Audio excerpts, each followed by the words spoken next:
I'm not sure how old I was, but I was really small, maybe around 6 or so. I was with a bunch of people from my church just having a barbecue at a river.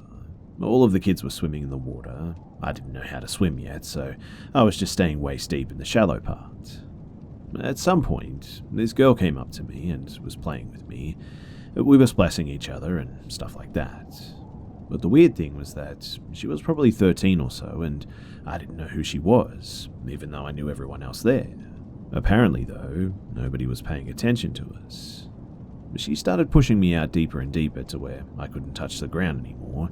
She just kept laughing the whole time, and my head kept going underwater.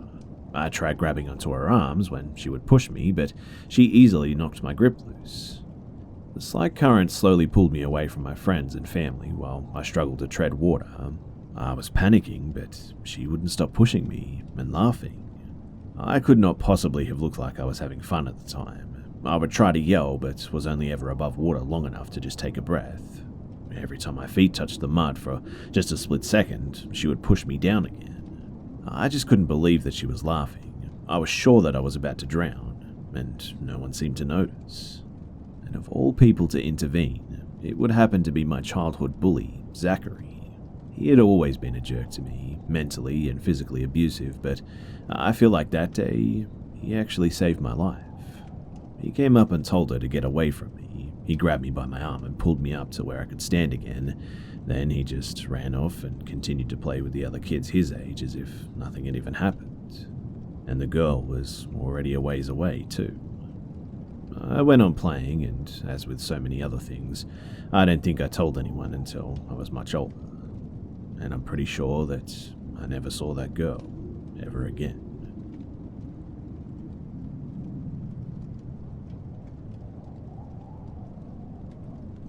So, I'm going to share my 2 biggest experiences that I've ever had. So back in August, my girlfriend and her family went on vacation to the south of France for 2 weeks. My mother asked if I could stay in their home for those 2 weeks and care for their pets, a small Malteser and a black cat. Not having had any vacation this summer, having this house to myself was a chance that I wasn't about to pass up. I'll tell you about the house first, though. It's a pretty cozy 3-story terraced house with a garden. It used to be 2 stories and an attic, where my girlfriend's room is now.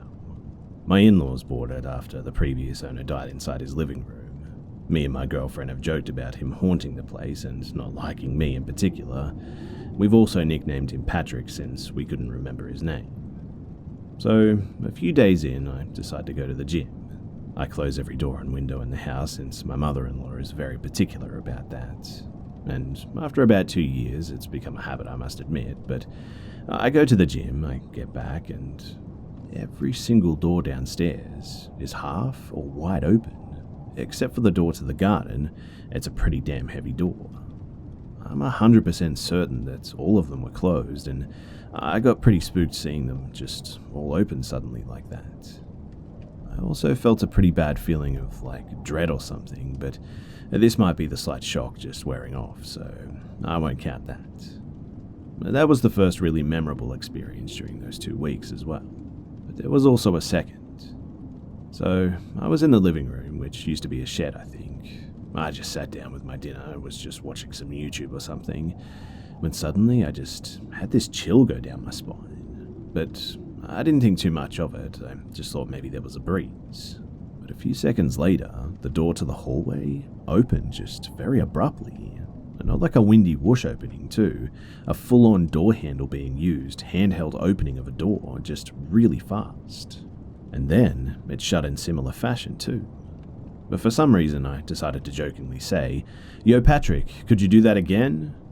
And lo and behold, this door opens and closes once again, in a less hard-handed manner this time, I must admit though. I was more impressed than freaked out, since I've always sort of believed him to be there, but never thinking of him as malicious. It's hard to explain, but the way the door opened, it looked like when you walk into the wrong room and realize halfway, and then you just back out quickly. So that makes me think that Patrick may have just been confused about the new layout of the house or something. But those were my 2 biggest experiences within those 2 weeks. There's always been slight bumps in the night, chills and other stuff that you'd expect, but nothing major like that. I would love to hear all of your opinions on this though, and if you would like, please feel free to leave a comment below.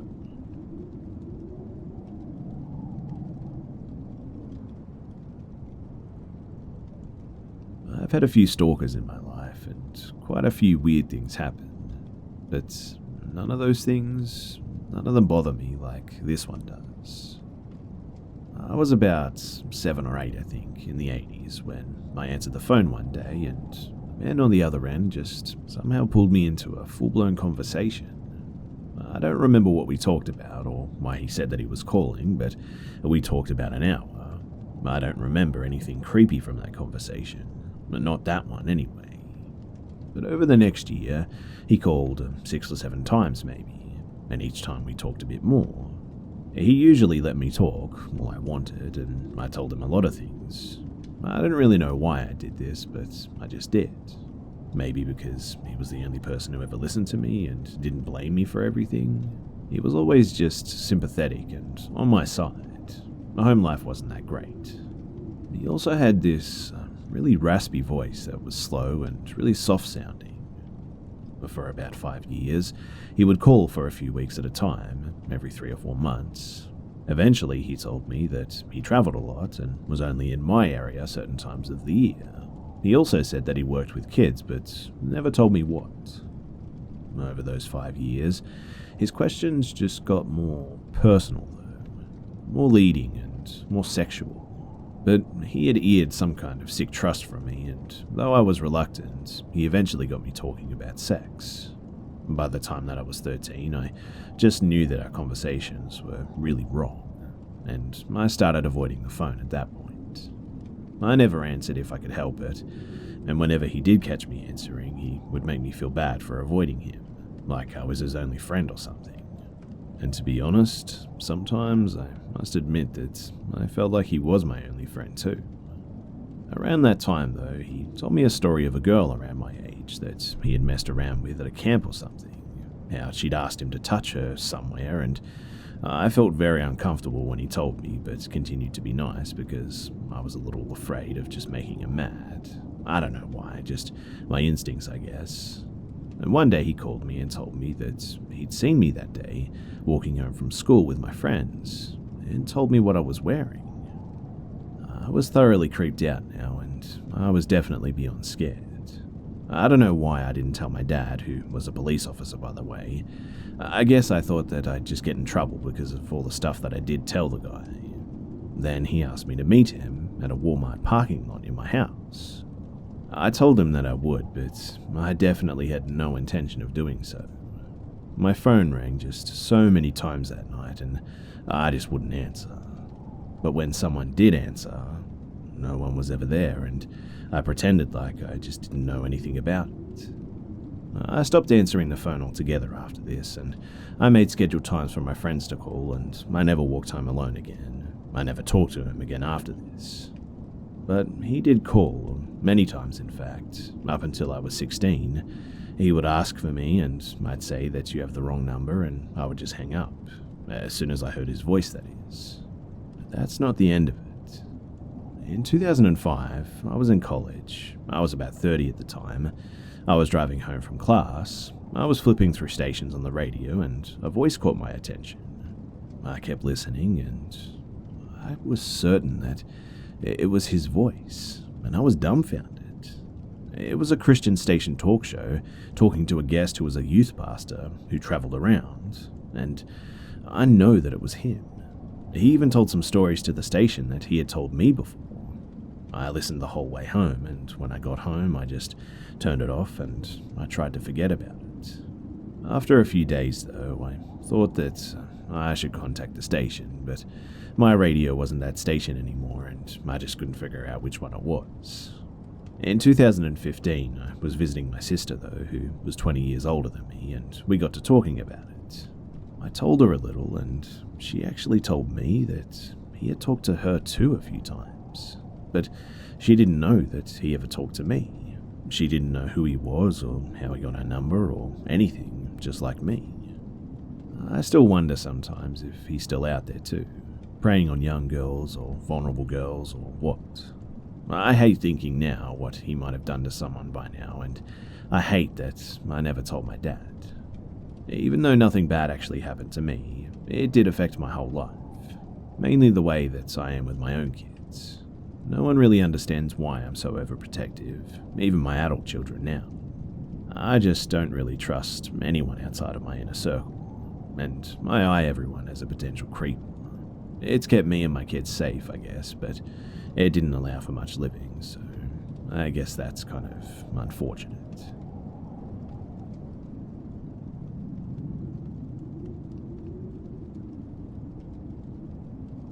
I live in Madagascar, that island on the east of Africa.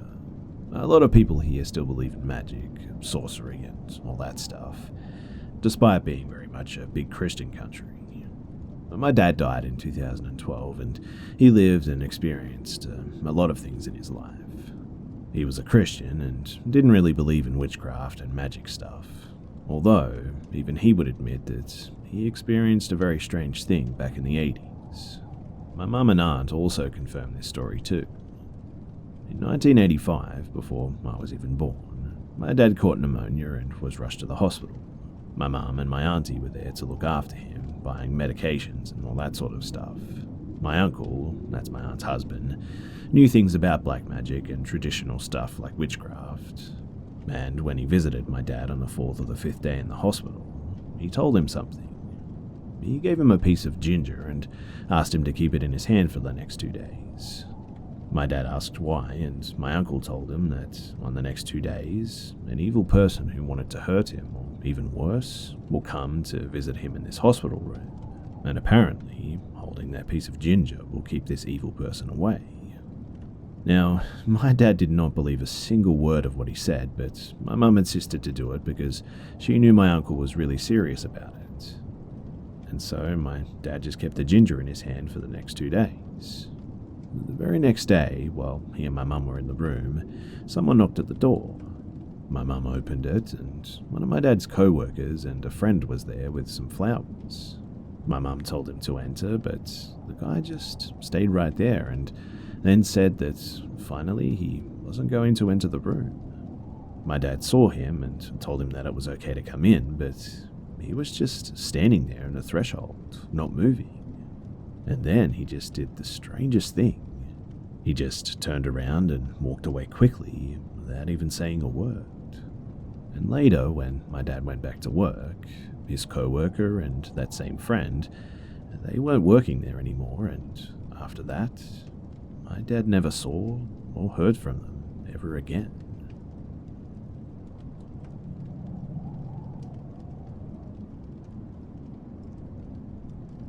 So, this was around late 2010 and early 2011. I was 15 at the time, and I was spending the weekend at my best friend's house. Her name is Talia, and 2 of my other friends, Jade and Shauna, were there too. Our friend Jack lived across town, and he wanted us to come over to hang out. It was a 10 to 12 minute walk to get there, but it was 9 PM and a Saturday night, and Talia was skeptical about walking across town in the first place, so she just stayed behind. But the rest of us figured since there were 3 of us walking there, we should be safe. And for the most part, we were. So we get to Jack's house, and he'd been drinking out of his mother's liquor cabinet. He was 17 at the time, and 2 acquaintances of ours who were dating each other and having problems in their relationship were there drinking too. It was annoying for me to be there, if I'm being honest, since none of us wanted to drink, and one of the acquaintances was drunkenly spilling her life story to me about how she wanted to break up with her boyfriend because she was in love with her ex and yada yada yada. But basically just crap that I didn't care about. I mean, I barely knew this girl, but I listened and just tried to help her through her drunken banter while we were there. So 11:30 PM hits, and Jade and Shauna decide to call Talia's mum, who honestly treated us as if we were her own children, to come and pick us up because, of course, no one wanted to walk back at almost midnight, even with there being 3 of us. The drunk girl didn't want to leave, so I felt bad, and I stayed behind and told Jade and Shauna that I'll just walk back later on. For better or for worse, I just didn't have a concept of fear. I was, according to rumors at school, one of the most intimidating girls in our class, always carried a pocket knife on me, was going through my goth stage, etc., etc. I knew the town like the back of my hand too, so I didn't think that it was just such a big deal. I finally leave, and this is where it gets creepy. So I'm walking back across town to Talia's house by myself, just texting Jade the whole time to make sure that she was still awake so she could open the door for me. It was 12:30 a.m. and I was walking fairly fast, almost jogging, because I just had a feeling about being out by myself tonight for some reason, so I just kept up the pace. I make it to the main street in town, and Talia's house was 2 or 3 blocks away from it, a straight shot pretty much. I looked both ways before I crossed Main Street, and there was one car coming from my right in the distance, driving about 45 miles per hour, I'd say. So I bolted across the street before the car came up, and as soon as I did that, the car comes to a screeching halt and whips itself onto the road that I was walking on.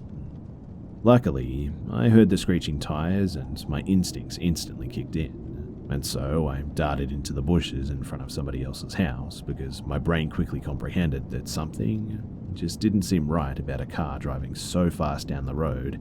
The speed limit in this town was like 25 miles per hour at this time of night, then making this quick turn just out of nowhere. I stayed crouched in the bushes. They were pretty thick, and like I said, I was going through a gothic phase, so I was wearing all black luckily, and I had the night to my advantage. And I just watched this car slowly creep down the road next to the house that I was hiding outside of. Almost like the people in the car were actually looking for me. I held my breath, and I watched it continue down the road and turned around in a parking lot, then watched it head back up to Main Street. As soon as that car got to the stop sign opposite from where I was going, I just bolted. And I have never run so fast in my life. All the while, too, I'm texting Jade with my difficult flip phone, telling her to open the door now. Everything was like it was on cue, too, and I make it to the front steps of Talia's house, and as soon as I got to the first step, Jade opens the door, and that same car comes flying down the road that I was on, hitting the gas and revving the engine, passing the house. It honestly felt like the person or the people in the car were mad. Jade sees me out of breath, though, barging into the house, asking me all of these questions, and as soon as she locks the door, I told her everything. The next morning, I told Talia, Shauna, and Talia's mum about what happened too, and Talia's mum pretty much went white, because apparently a man had actually been caught a few towns away from ours for stalking and assaulting another woman, and around the same late hours of the night too. She pulled the news report up on her phone, and we read it, and I instantly recognized the car as the same one.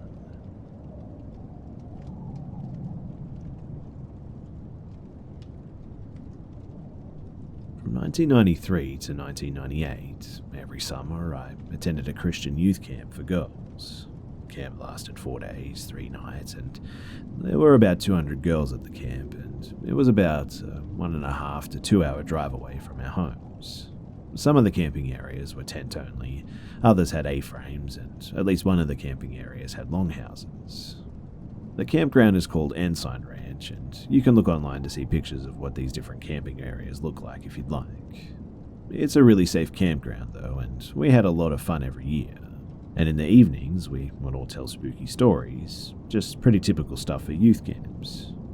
Now, on the last night of the camp in 1996, I was 15 at the time, and there were several of us girls on the top level of our longhouse. It was way past bedtime, so we were quietly just telling scary stories, and I had told a couple, one with the help of a friend, Lily. I don't remember the specific stories from that night, but just typical, and the hook was hanging from the car door kind of stuff. After a couple of hours of spooky stories, though, somebody else was talking, and I was getting really tired, and I could hardly keep my eyes open. Then some of the girls asked me to tell one more story, so I start telling a story, making it up as I go. Just typical, on a dark night in the woods not far from here, type beginning. And the next thing I know, I just wake up, like flat on my back. As I'm waking, I realize that I'm still talking, but Once I became aware of my own talking, I couldn't remember what I was saying or trying to say. I was fully awake then, and I finished by lamely saying something like, "They all died, the end." I looked around me at the girls, who were all staring wide-eyed at me, and a couple of the girls were quietly crying, mouths open in horror with tears streaming down their faces. My friend Lily whispered, "That was the creepiest thing that I've ever heard." The girls that weren't crying nodded in agreement. I said that I was tired though, and we should all just go to bed. As all the other girls moved away to their sleeping bags, I asked Lily and another girl, Sarah, what I had said. I admitted to them that I'd fallen asleep and couldn't remember anything.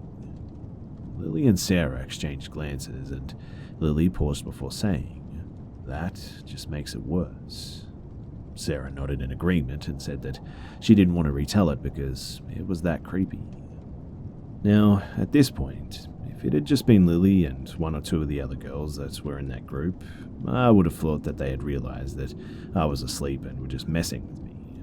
But Sarah was and still is a very serious person who doesn't really have much of a sense of humor, doesn't like pranks, even innocent ones, and is honest almost to a fault. And so, I went to sleep feeling pretty unnerved that night, and really exhausted for some reason. A few hours later, I was being shaken awake by one of the adult camp leaders. She told me to gather my things and follow her, and I sleepily and awkwardly carried my stuff down the ladder, then followed her outside. Two other camp leaders were standing next to a tent. They told me to put my items inside and then come talk to them. Inside the tent were two of the younger girls, 12 or 13, that had been listening to the scary stories and who had been crying when I woke up. But they wouldn't look at me, they just laid there, sobbing. When I went back outside to talk to the leaders, they said that Lily had showed up to their tent with the two sobbing girls. The girls were crying and kept saying that they wanted their parents to come and get them. Lily explained about the scary stories and about mine being the one that made them cry. The leaders asked me what I had said, and I admitted that I had fallen asleep and honestly didn't know. The leaders said that Lily refused to tell them what I said, and the two girls that had sobbed harder, the more that they tried to talk to them, the more they just refused. They explained to the girls that they weren't going to call to wake their parents at 3 a.m. and have them drive over an hour just because of spooky stories. Plus, we were all going home the next day anyway. As punishment for scaring the girls, the leaders made me sleep in the tent with them while the leaders went to sleep in the longhouse. The girls did cry for a bit, and eventually we all just fell asleep though. They were both gone from the tent when I awoke in the morning. To this day, I still have no idea what creepy story I actually told. No one that was there has ever been willing to tell me any of the details. Several years afterward, Lily told me that she would randomly have nightmares because of it. The only details that I ever had answered were my voices sounded the same as usual, my eyes remained closed for the majority of the story, which creeped them out more, and the story was coherent and made sense up until the end when I lamely finished speaking. Again, though, if it had only been Lily and a few of the other less serious girls, I would know that they were just screwing with me, but Sarah and most of the other girls that were there, including one that cried most of the night, even being part of a prank on me just doesn't seem probable. It's a strange story, I know, but it's something that just remains a mystery to me.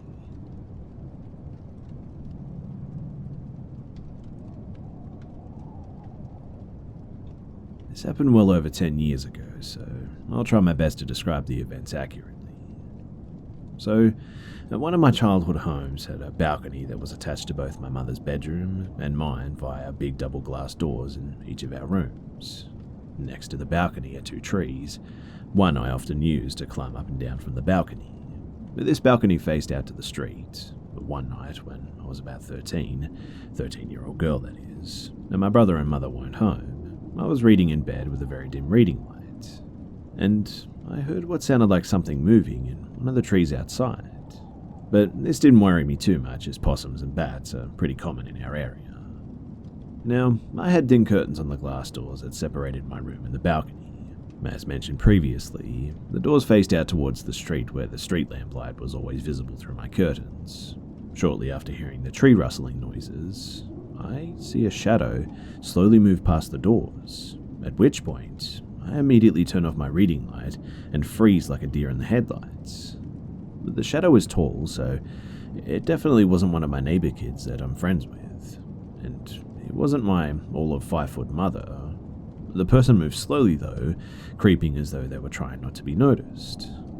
They wouldn't likely be able to see into my room, but I could see them thanks to the streetlights behind them, creating a dark silhouette. They moved past my doors out of sight. I sat there unable to move or even think about what to do, other than be absolutely still. That is, until I heard another sound. The sound of someone trying to open a glass door. My mum's doors to the balcony. I didn't know if she had locked them or not, but I wasn't taking chances. I moved as quickly and as silently as I could to my bedroom door, and I locked it. I listened for what the person was doing now, but they were still jiggling the glass door handle, but it sounded like the doors weren't opening. And at that, I felt relief because this person couldn't get in, surely. And all I had to do was just wait for them to realize that, and then they would leave, right? Well, I heard light footsteps move back along the balcony to my set of glass doors until I saw the shadow stop directly in front of them. Again, I froze. He couldn't see me. He couldn't know that I could see him too, though, and I saw a shadow of a hand reach up to the door handle, I think, and my heart stopped. Had I actually locked those doors myself today? I mean, I was out there earlier. What if I forgot? The seconds leading up to him grabbing the handle felt like an absolute eternity, but thankfully, when this person tried to open the door, it didn't open, which meant that it was locked. I sighed such a sigh of relief, I was worried that he actually heard it. After this, he began pacing the length of the balcony. I didn't have a mobile phone, as my mum thought me too young to have one yet, and the landline was at the other end of the house, but I was too scared to take my eyes off of this person, even to call for help. I was silently just sitting there crying, tears falling down my cheeks as I internally prayed that they would just leave. But then I heard him stop moving, and then he said, "Hey, I could just break the glass, you know." Before I could even process this, I saw car headlights turn around the corner of my street and then stop at our property gate. My mum was home. The person on the balcony moved out of sight, and I heard a loud thump as they jumped off of it. When my mum came inside, I was obviously hysterical and was barely coherent, telling her what happened. Eventually, though, I got the message across and she called the police. They never did find or catch anyone, but strangely enough, a neighbor reported a truck in the street that matched the description of a truck that had been reported recently for attempted child abductions near my school, just a block away.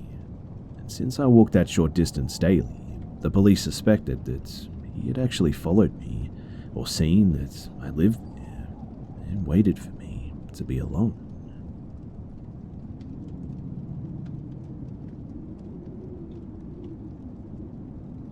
So, let me start this story by saying that I'm dumb. Like, not unintelligent, but I just have zero common sense. I'm completely naive, and most of the time, I rely on my friends telling me not to do stupid stuff. I'm at university too, and just started my second year. My first year I used to go out partying all of the time, which did get me in a bit of trouble, so I figured this year I'd focus on my academics and join a few societies on campus and whatnot. I joined the debate society, exciting I know, and they had a little function so everyone could get to know each other. I walked in and I saw this girl who I think I vaguely knew. I think we met on a night out of something, and I went over and I said hey. We started chatting, but for the sake of privacy, I'll just call her Rosie though.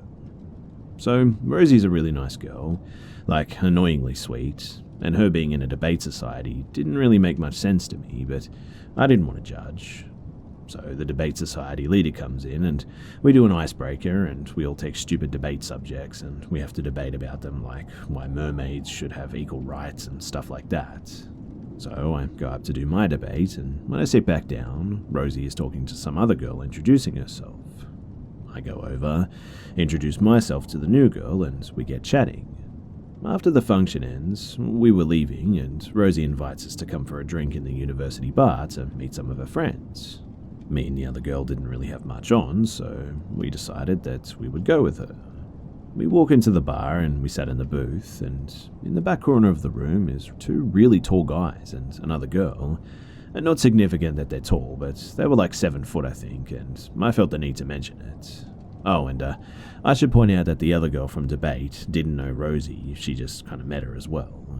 But we sit down and we get chatting about life, and they're asking me about my family and about how many Instagram followers I have and what I'm studying, and they were all really charming, like spookily likable actually.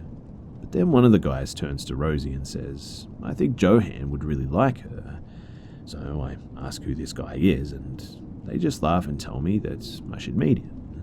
So here's me, a 19-year-old, recently single girl, thinking I'm about to be introduced to my next potential husband. Rosie agrees with the guy and says that they've got a table at a club that weekend and that I should go with them. So I agree. I mean, who doesn't want free alcohol, right? I stay a bit longer, but then my flatmate asked me where I was, so I got up to leave, and as I was leaving, Rosie pulled me aside and said, "Hey, listen, I'm really glad that you're coming out with us, but could you not invite your flatmate? She's kind of annoying." I felt really awkward about that one because, well, my flatmate is like my best friend, but I agreed anyway. So fast forward to the weekend though, I'm getting ready to leave and my flatmate asked me where I was going. I lied and I told her that I was just going to a school friend's birthday party. I met up with Rosie and we went to the club, and a host shows up to the table. There were the two guys and the girl from before, and another guy stood in a black shirt and trousers above 25, and he is absolutely stunning. Like, the city I live in is full of posers and pretty boys anyway, because they all want to be famous, but he was like really fit. So I say hi and he introduced himself. He pours me a drink and compliments my dress. Rosie comes over and is like, "She's in the debate society. We know each other from freshness."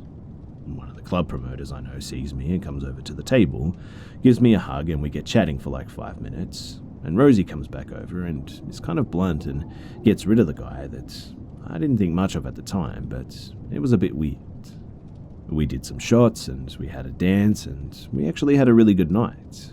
I remember everyone was off dancing, and I went back to the table to get something out of my bag, and the guy was sat at the table texting someone, and I sat next to him and he was like, "So Rosie, tell me, you're in the debate society, right?" I nod and he goes, "You should join our society. We could use someone like you." And he winks. Now, I may be dumb, but I know when someone's flirting with me. I asked what the society was, and he says, and I quote, "Oh, it's not on the university website. It's privately sponsored." Why my dumbass didn't just get up and leave, I have no idea. That should have been my first red flag, I know, but no. I'm twirling my hair and batting my eyes like, "Sure, I'll join your society." He adds me to a group chat on Instagram though, with 14 other people, including him, a mix of boys and girls, and I ask him what the society is about, and he just smirks and says that we host events. Don't worry, it'll look good on your CV. So the next week or so, the group chat sets up a meeting at this restaurant, strictly black tie dress code, so I go and I meet everyone, and we have a dinner all paid for by the society, and they're talking about an event that they need planned for one of the sponsors or something, and they start saying just some really weird stuff, like how they need to be low-key and downstairs needs to be quiet. But bear in mind too that this is being hosted in a town hall that they said that the sponsor won't be happy if they have ugly girls. And then the leader says that I should co-host this event with him. So this was a couple of days ago now, and the event is on this Wednesday. And I guess my question is, have I joined a society sponsored by the rich to make little university aristocrats? Or am I about to be sold into sex trafficking? I mean, either way, I'm probably still going to go on Wednesday. I'm this far invested, so I might as well see what happens, right? Update. So, my professor replied to an email saying that he doesn't recognize the name on the society, but there are some private societies outside of the university that the uni does actually recognize, so he would email the department leader and ask him. But It's just getting really weird though. Like, at first I was kind of joking about the cult or sex trafficking thing, but I messaged the group chat yesterday saying that I think I was coming down with something and wasn't sure if I'd make it to the event on Wednesday. And then this morning, I got up and there were flowers delivered to my house with a note that said, "Get well soon." And I haven't told any of these people where I live. And that's a pretty scary thought.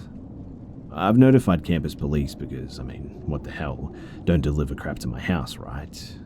But at this stage, I really don't know what else to do.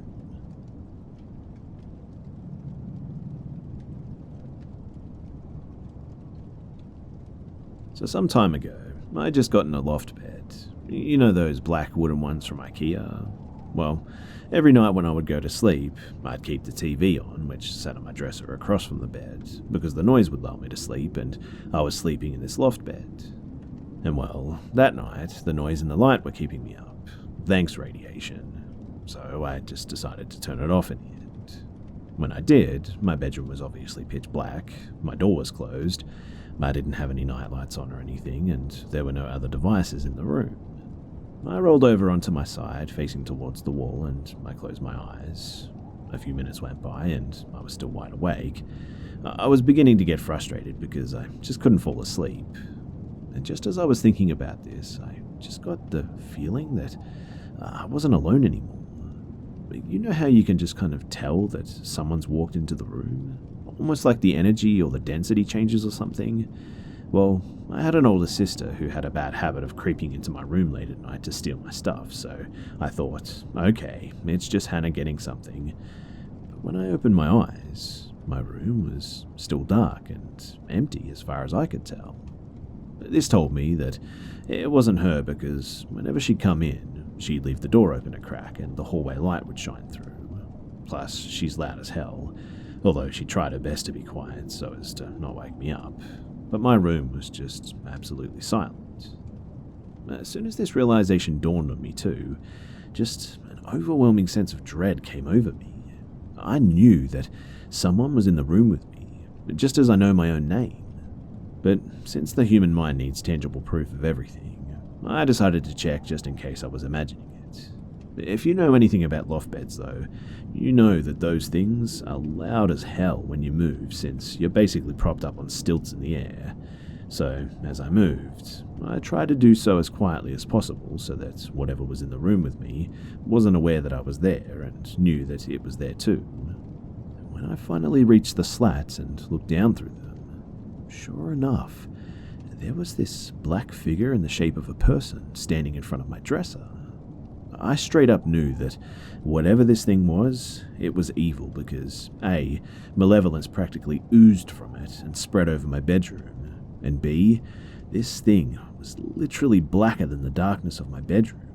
Like, imagine being in a pitch black room and then a figure materializes, no tangible features, just a straight up filled in outline in the shape of a person that is darker than the darkest night that you've ever experienced.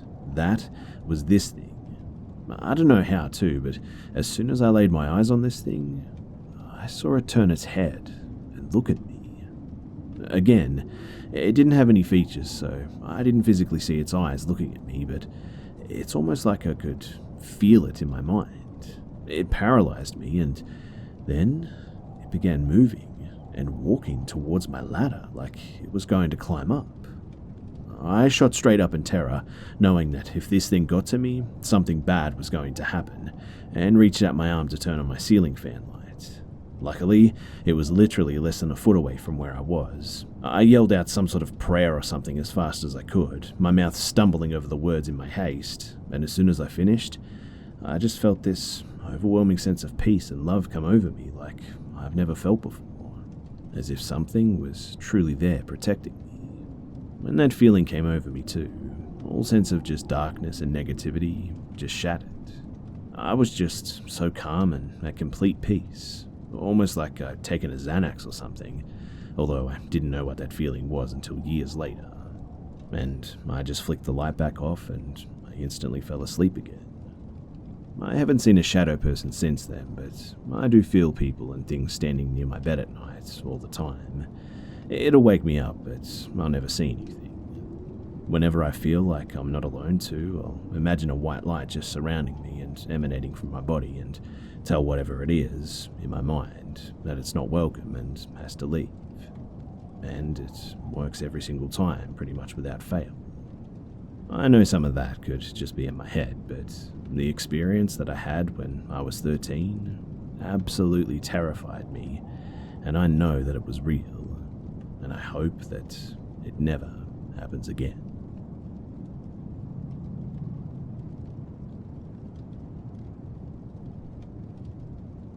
This happened when I was maybe 9 to 10 years old, I think. I have a sister who's 8 years younger than me, so she was about a year to 2 years old at the time as well. But during the summer months in Calgary, Canada, my family and another 3 to 4 families would frequently have barbecues out in Bowness Park. For those of you who are unfamiliar with this park, it's a really large park in Calgary that has a plethora of picnic areas, playgrounds, and fountain areas for kids to play in. The area is large, so you have a 5 to 10 minute walk between the playground and the picnic areas and bathrooms and whatnot, so often us kids would just leave the adults to go play in the fountains or the playgrounds, and it was generally safe enough that this never made any issues. I recall one time we went and we were playing in our little bathing suits when I see this tall guy with glasses and a large cowboy hat sitting on a bench just outside the fountain area, just watching us. I was a naive kid, never had any prior talks about stranger danger or any of that stuff, and his cowboy hat made me automatically assume that he was a park ranger. A couple of hours after leaving the fountains to eat and chill with the adults, my baby sister announced that she needed to use the bathroom. She was nearly potty trained at this point, but not completely. My mother asked me to take her to the bathrooms, which was about a 10-minute walk away. My friend who was about my age came along with me, and I just remember walking with them when a guy comes up to us and says hello and starts a conversation. He was wearing a cowboy hat, and I again assumed that he was just another park ranger. He was asking for our names and our ages and just overall had a very friendly demeanor. So, our idiotic selves talked openly with him. I did notice, though, that he had a particular interest in my baby sister, and at one point even asked to hold her, but she was fussy and just wanted to walk. This went on until we reached the bathrooms, where we said goodbye to him and we went in. Now, this is when even my naive self started to feel like something was wrong. But my sister ended up having an accident on herself, and I asked my friend to stay with her in the bathroom while I ran back to the picnic area to get a change of clothes from my mother. But when I stepped out of the bathroom, I found that same guy standing a couple of feet away from the bathroom, clearly waiting for something. And that was when my alarm bell started going off. So I ran back to the picnic area and told my mum that I think some guy was following us, and she came with me to the bathroom. And when the guy saw me with my mother approaching from about 100 meters away, he just booked it, power walking in the opposite direction as fast as possible without attracting any attention from anyone nearby. At the time, I pretty much completely forgot about what happened, and it wasn't until a couple of years later that I suddenly realized that the man waiting for us outside the bathroom was the same man who had been watching us play in our bathing suits hours before this. And so, I can only assume that he'd been waiting for hours until we left the adults after we'd gone swimming to approach us. Also, that particular park did not have any park rangers. I don't really have any idea as to exactly what his true intentions were, but I'm pretty sure that they were not good.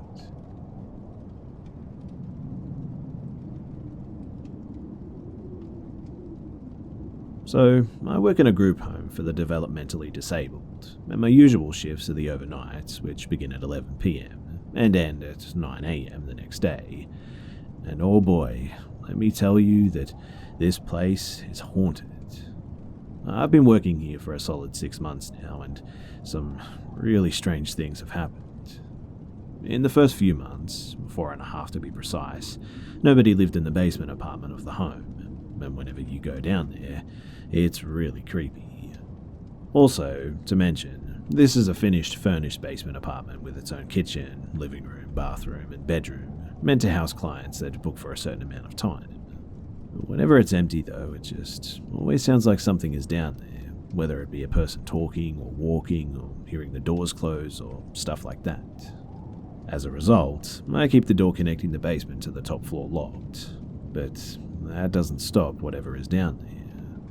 One night, as I was awake, I could hear solid heavy footsteps make their way up the stairs to the top, and then I hear the door handle try to turn, which almost put me into an anxiety attack, I'll admit, and led me to texting my coworker, who didn't help at all as she began sharing her own experiences with the house that have been very similar to mine.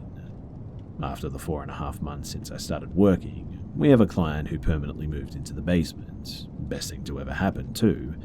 And why?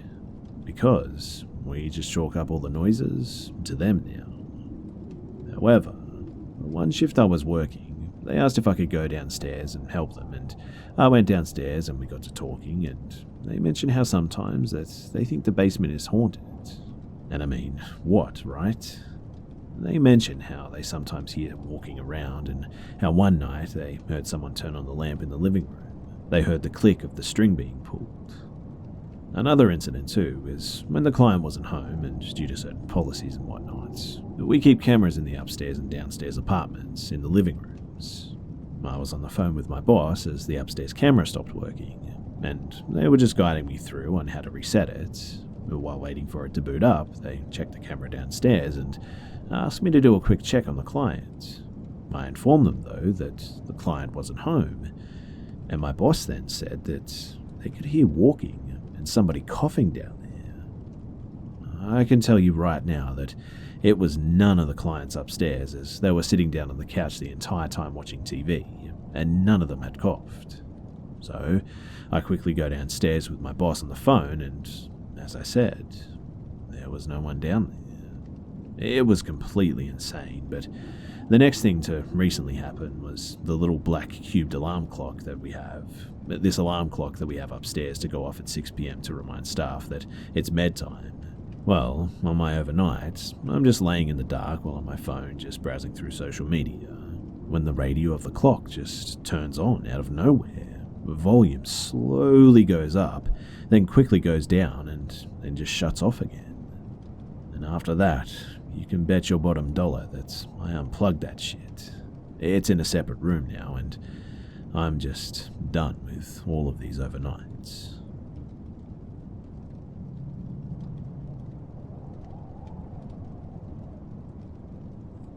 When I was 10 years old, I lived in a relatively small town in Texas, in a small house with my mum. My mum has always had a very caring heart for those in need, so when my uncle called her one night and told her that he ran into a homeless girl at the local park, my mum offered to help her out for the day, or so that she could just get back on her feet, that sort of thing. When the girl arrived at my house, she said that her name was Laura. Laura told us that she was 16 at the time. She seemed like a bit of a shy girl. When my mother asked what she was doing out on the streets, Laura told us that she'd been kicked out by her mum, because her mum had accused her of sleeping with her boyfriend or something. Laura told us that the allegation was not true. She told us that her mother's boyfriend was the one who came onto her, and my mum gave Laura a place to sleep in the guest bedroom that night.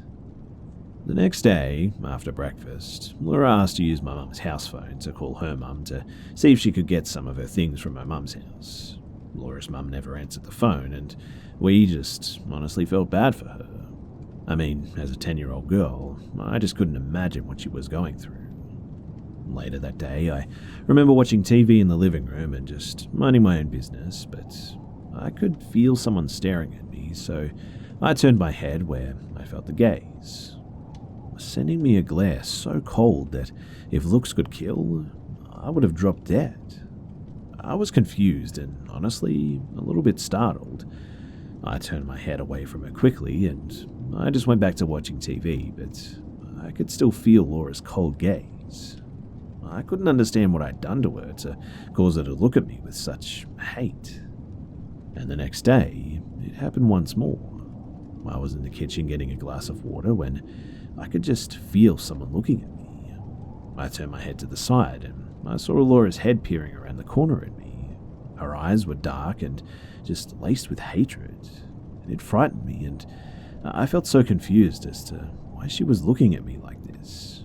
I didn't want to cause any trouble though, so I didn't bring up Laura's death glares to my mother at all. Later that night, my uncle had joined us for dinner. He had stopped by to see how everything was with Laura and if we had any luck finding her a place to live with one of her family members. After dinner, I was washing my plate in the sink when I heard a loud growling sound coming from the dining room. I turned my head to see Laura shaking and growling like some sort of wild animal. My mum and uncle looked disturbed and worried. Laura threw herself into the floor and began thrashing around and screaming as if she were possessed or something. I was obviously absolutely terrified. It was truly a scary thing to witness. I mean, I grew up very religious, and my mum and uncle began praying out loud for Laura while I ran to my room and I just closed the door. And this went on for 2 whole hours, but it honestly felt like forever. I could hear Laura screaming like a madwoman and growling like just some sort of a deranged animal. I don't think any of us knew exactly what the hell was going on. After my mum and uncle had prayed for Laura for what felt like forever, Laura told us that she was free from an evil demon that had taken over her. None of us are sure what had actually caused her behavior. None of us are sure what even happened that night. But I remember peeking my head out of the room to see Laura just smiling happily while she curled up on the couch with a blanket. But her eyes opened and she shot a cold glare at me, and I quickly closed my bedroom door just in fear. I also placed a chair in front of my bedroom door that night and I went to sleep. I woke up the next morning by my mum waking me up, and she told me that she was taking me out to eat at my favorite restaurant. When I asked her if Laura was going, she gave me a serious expression and she spoke. "Honey, your uncle's going to take Laura back to her mum's house. He slept on the couch last night after what happened, and he and I were talking when the two of you had gone to sleep, and we pieced together that Laura made the entire performance up last night," she said. She's not stable, sweetheart, and we think that she might be dangerous." As I heard my mother say those words, relief just washed over me. I got dressed quickly and I went to the car to go to the restaurant with my mum. When we got into the car, we saw Laura and my uncle getting into his truck with her, and Laura, man, she looked angry. Her expression was just honestly of a child when you don't give them what they want. They got into my uncle's car though, and they just drove away. I'm 22 now, and I've never forgotten about this horrific incident that happened in my life years ago. And after that day, I never saw Laura or heard anything else about her ever again.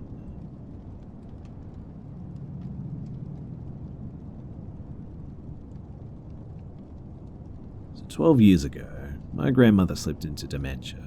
She was 90 at the time, so it wasn't a horrible surprise, but still hard, you know. We moved her from her apartment that she owned in Las Vegas to a care facility close to our home, about 20 minutes outside of Vegas, I think. Which meant that we actually rented out her apartment to what at the time seemed like a really nice guy. Him and his wife were actually mid-divorce though, and she fled back to her hometown in the Bahamas or something. He paid his rent religiously too, until, well, he just didn't. My father tried reaching out, but there was no response. Finally, he asked my brother and I to stop by the apartment to see what was up. We knocked on the door and he answers, and he looks really disheveled and just looked off. My brother asks if everything was okay, and he just kind of stared at us and didn't answer right away. Finally, he snapped out of it. Then he invited us in. My brother asked for the check and told him that we were on our way somewhere. He kept saying that I can write you a check, but come inside so I can write it. My brother forcefully asked again for the check, and I guess he realized at this point that we weren't going to come in. He looked just really sickly though, and he told my brother that he'd been having some chest pain. My brother told him to go to the doctors or call an ambulance, and he finally gave us the check and then asked one more time for us to just come on inside. We got the hell out of there though, and we gave my dad the check later that night. Now, 3 days later, Metro Police called my dad late at night. He was my grandma's power of attorney and was listed on the lease. They'd done a wellness check, and they actually saw a body laying on the floor. And it was our tenant, who, when they gained access to his apartment, they also found a woman's body in the bathroom. Later, they discovered that he had had a heart attack after he killed her. They never went into detail how she was murdered, and my folks had to call in a crime scene cleaning company to clean it all up. But my brother and I were completely stunned that he most likely murdered her after we came to collect the check, but he also could have killed her before then. Either way, why did he want us to come inside?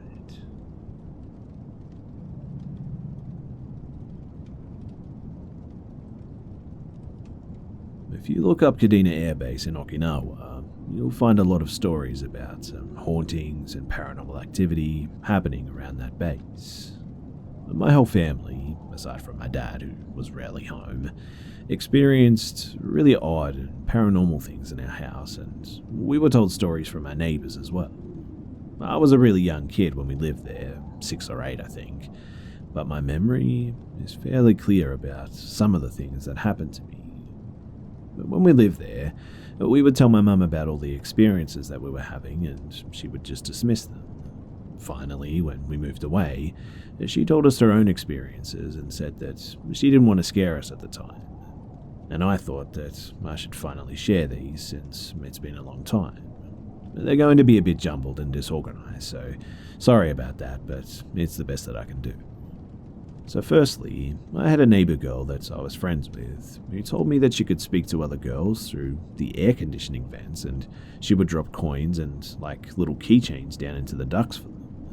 Along those same lines, my older sister once saw a black gooey mass ooze from one of the vents at the neighbor's house that she was babysitting for just come out of it.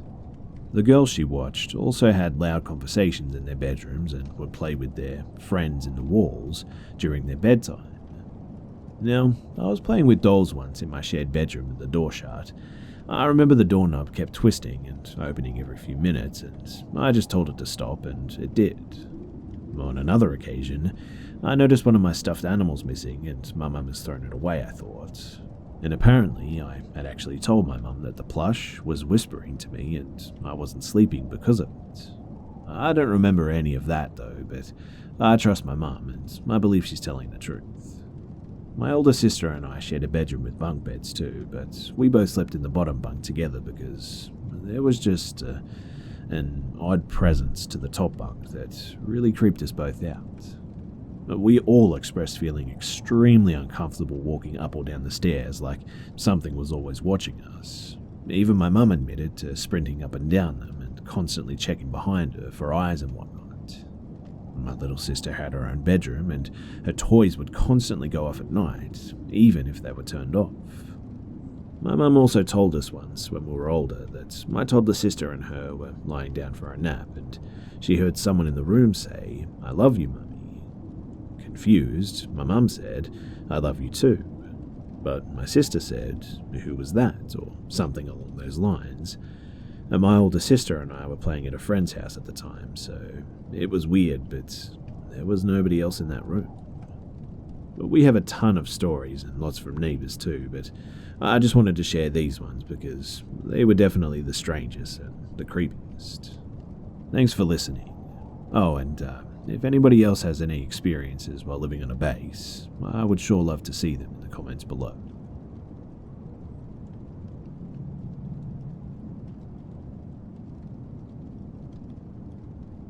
This occurred in 2009. I was 22 years old and was leaving my home state of California to head east for my corrections job.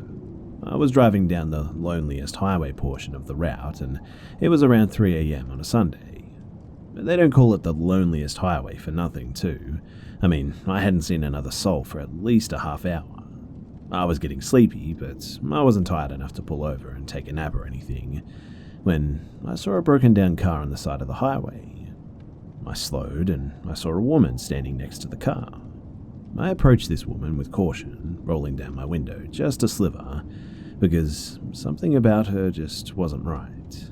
I couldn't put my finger on it then, but I know now that it was my subconscious just screaming red flag. but I asked her if she needed me to call a tow truck or AAA for her or something, and she immediately tried to open my door. I explained to her that I didn't feel comfortable letting her in, but I'd wait until a tow truck came. She immediately got this look of rage on her face, started berating me. "You're a big man, what am I going to do to you?" saying I was cruel for not letting her in. And this is where I messed up. I can see it now, 10 years later. I begrudgingly unlocked my door, figuring that she's right. She at most is 5'2", and I'm over 6 feet and have 100 pounds over her. She looked to be about 90 or so pounds, but she slips in and I ask her, who can I call? This was 10 years ago, so I had a little BlackBerry slide, I think, at the time. She starts telling me that she'd just prefer if I'd give her a ride to the next town. And now I'm starting to realize that I've messed up because she's avoiding eye contact and she's fumbling in her purse, and when I mention calling for help, she's getting aggressive, demanding that I take her to the next town. I'm so busy trying to untangle this situation that I miss a man who either was hiding in or near her car, and it wasn't until he was almost to my driver's side door that I managed to catch him in my rearview mirror. Flight or fight kicked in, and I put my car in drive and sped off right as the fucker was reaching for my car door. I sped off, and I heard a ping noise and then my rearview mirror exploding, because he was shooting at me. The adrenaline alone had me doing near 90, and by this time, Homegirl realized in whatever drug-induced stupor that she was in, her little plan was futile. She started hitting me and telling me to stop and let her out, and when I reached enough of a distance, I did just that. Pulled over and demanded that she get the hell out. She started going for the oversized purse that she had, but I had enough and I was literally shaking with adrenaline. I reached over, opened the door, and just pretty much kicked her out. I tried grabbing for her purse, but she managed to hold on to it, not before dumping half of what was in it there on the passenger seat. I sped off, my door still open. I waited until I got a good distance from her and slammed it shut and locked it. I then clenched the wheel and drove, if on something autopilot. It wasn't until later that morning, too, that I pulled into a Denny's did I realize just how close I was to pretty much dying that night. I had a good cry, and then I realized a bunch of her things spilled onto my passenger seat. Most of it was just nasty watered-up napkins, a few tubes of lipstick, and drug paraphernalia. I had considered calling the cops or finding a highway patrol officer or something. And I did something stupid. I tossed all of her things that had fallen into a trash bag and just threw them away. At the time, I had the dream of becoming a cop and knew if I got caught with drug paraphernalia that would be impossible. I didn't think that they would believe me that the drug paraphernalia wasn't mine. I noticed a cop at the gas station across from Denny's and I told him what happened. He pretty much berated me for pulling over and then letting her in like that. He did say that he'd look into it, but I doubt that he did. I was so shaken up that I pretty much picked up my pancakes and then just left to continue on my way. I never did replace that mirror, and I ended up selling my car as where I lived didn't require me to have one. Till this day, 10 years later, I hesitate to stop and help stranded motorists because of that night.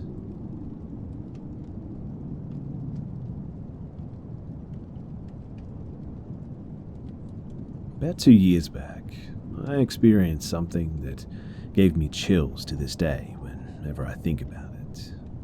I had to submit a short film for my exam. We were short on time, so we had to shoot during our Eid holidays. It was the last day of our holidays and our last shoot day as well. We went to our location, which was actually my friend's house, and we had to set up our scene at the rooftop. Since we were really rookie, there was no big crew, lots of lights and stuff, just a few friends trying to get their work done. When we got there, it was after 12 at night. We were setting up our stuff. Our friend, whose place it was, wasn't with us. We're keeping check on the batteries, the cards and stuff beforehand. The shoot is an understood practice. But when we turned on our cameras, both of them ran out of batteries, which was really strange. But no one said anything, and we put them on charge since we had some time spare, and after a while, when the batteries were just enough to work with, we set up our scene. The terrace that we were on had merely 2 feet distance from the terrace of the house beside it. One wall of that place was completely covered with dense plants and leaves, and when we started shooting our scene, we noticed after a while that 3 kids are standing on that terrace just watching us. That wasn't really too unusual for us, since people do notice you when you take out your cameras. Then we got busy in our work, and then I looked to my left to see if those kids are still there, subconscious action, and they weren't there. And after that, I just got busy into the work again. When we were done with our shoot, it was probably around 2:30 a.m. I think. But those kids were there again, and their formation was the girl, about 8 or 9, was on the right, a boy, about 6 or 7 in the middle, and another boy, about 3 or 4, on the left. But the really strange thing was that all 3 of them were completely bald. One of my friends got suspicious and asked the kids, "Hey, kids, where's your parents?" The middle one replied, "I don't know, maybe they're having dinner." My friend called me to come closer, showed me their house, and asked me, "Are they having a candlelight dinner at this house or something? Why the hell is it completely dark?" I got a bit nervous at that. Another friend of mine asked them, "So, where did you guys come from?" And that girl replied with a word that is really rare in our language that only 2 of my friends knew the meaning. And what she said meant, "We are prisoners." We really didn't know what the hell that meant at that moment, but our friend just told us to not communicate with those kids anymore.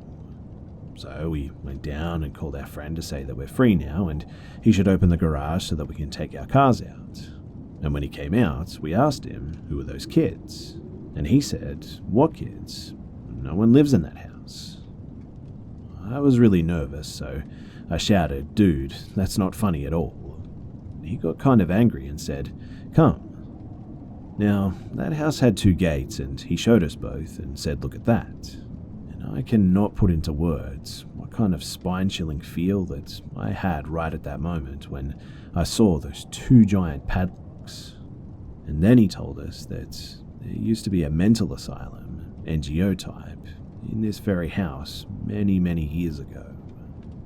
And that was the last time that I ever went there.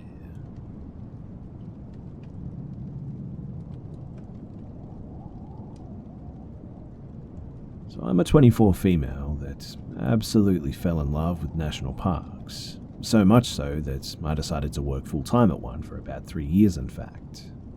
This experience allowed me to meet some genuinely great people, but it also welcomed some just really sketchy individuals too. So this particular story starts with a man that we'll call Sam. Sam was a tall man with a shaved head and glasses. He was the kind of co-worker that would always just kind of linger awkwardly. He made everyone feel uncomfortable, but not enough to warrant any concern or anything. But the only issue that I really noticed was that he seemed like he had a drinking problem or something. He would show up to work still drunk and be sent home somewhat regularly.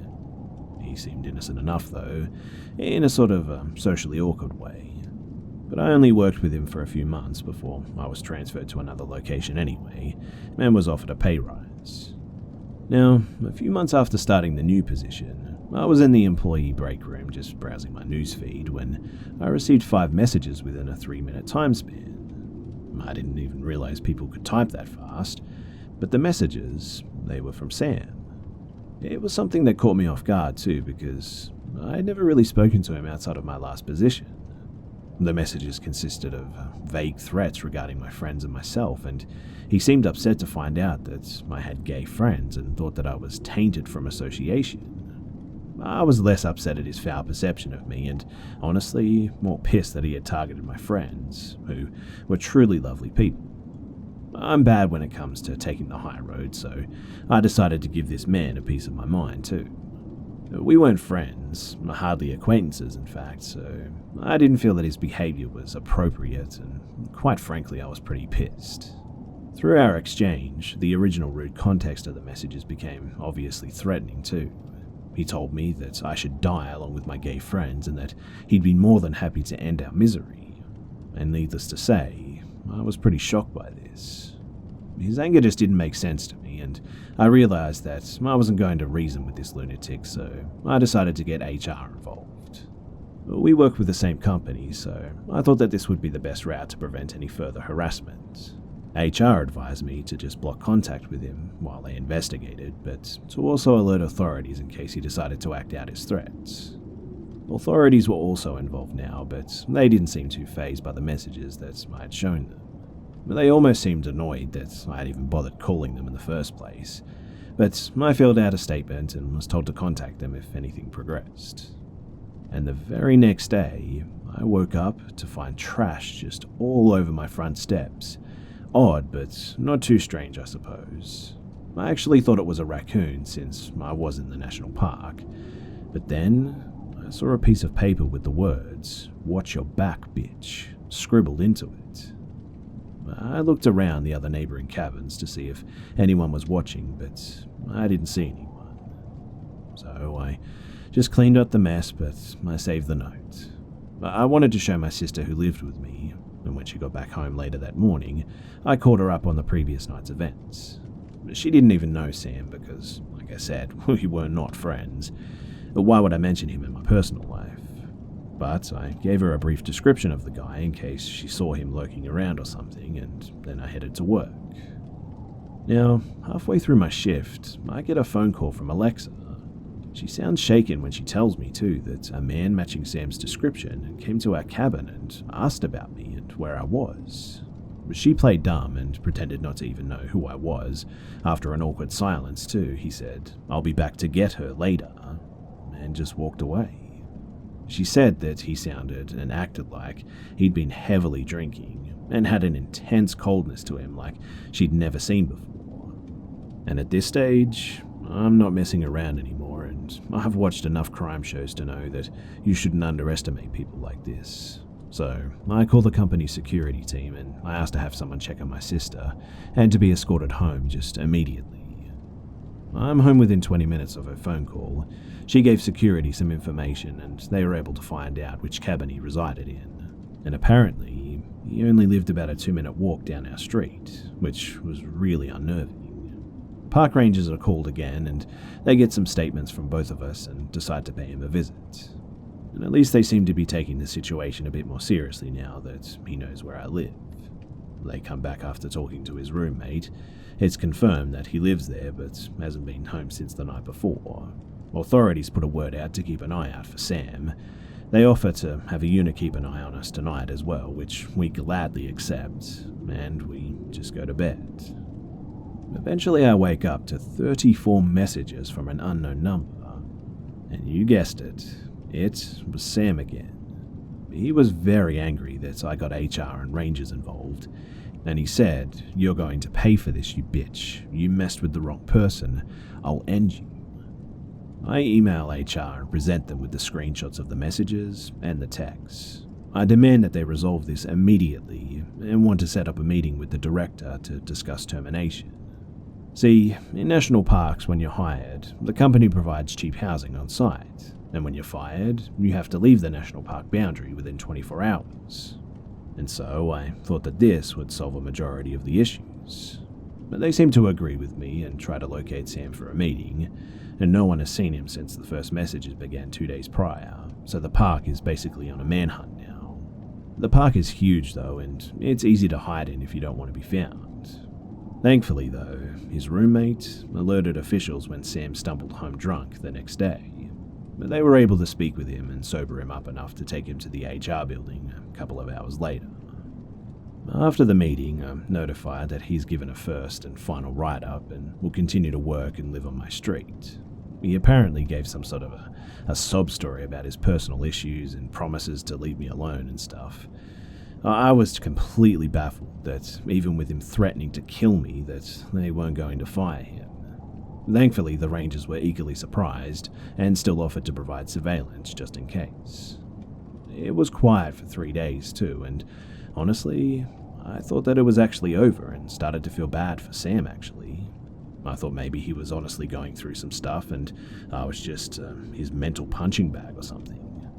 I didn't agree with it obviously, but I no longer felt as threatened, if that makes sense.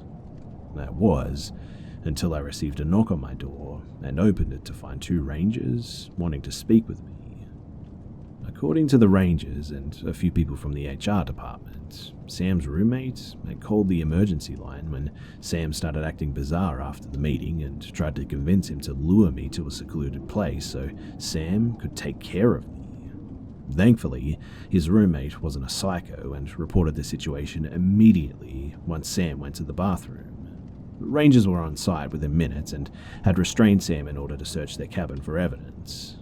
And they ended up finding a loaded firearm and a suspected suicide note that stated that he was going to kill me and then take his own life. There was now plenty of evidence for a case, and he was successfully banned from all national parks in the US. I have since moved to a different state and have changed my contact information. He has since contacted me once to brag about how much I helped him secure unemployment benefits, which I quickly shared with officials. According to officials, he's restricted to a southern AZ county due to other crimes that he later committed, and that I shouldn't worry about him finding me. As for HR, the director actually had to deal with harassment from Sam, after the banning that is, and asked me to testify on her behalf if it turned into something more sinister. I haven't heard anything since, so I'm assuming that she found another way to stop his assault. I still really don't understand why he decided to target me of all people. But we hadn't had very many interactions, even at work, and I've tried to dig through memories to find a single time that I may have invited this kind of behavior, but I'm convinced that it was due to many factors, obviously including his instability and alcoholism. Either way, everything turned out safe in the end, but it was a wild ride, to say the least.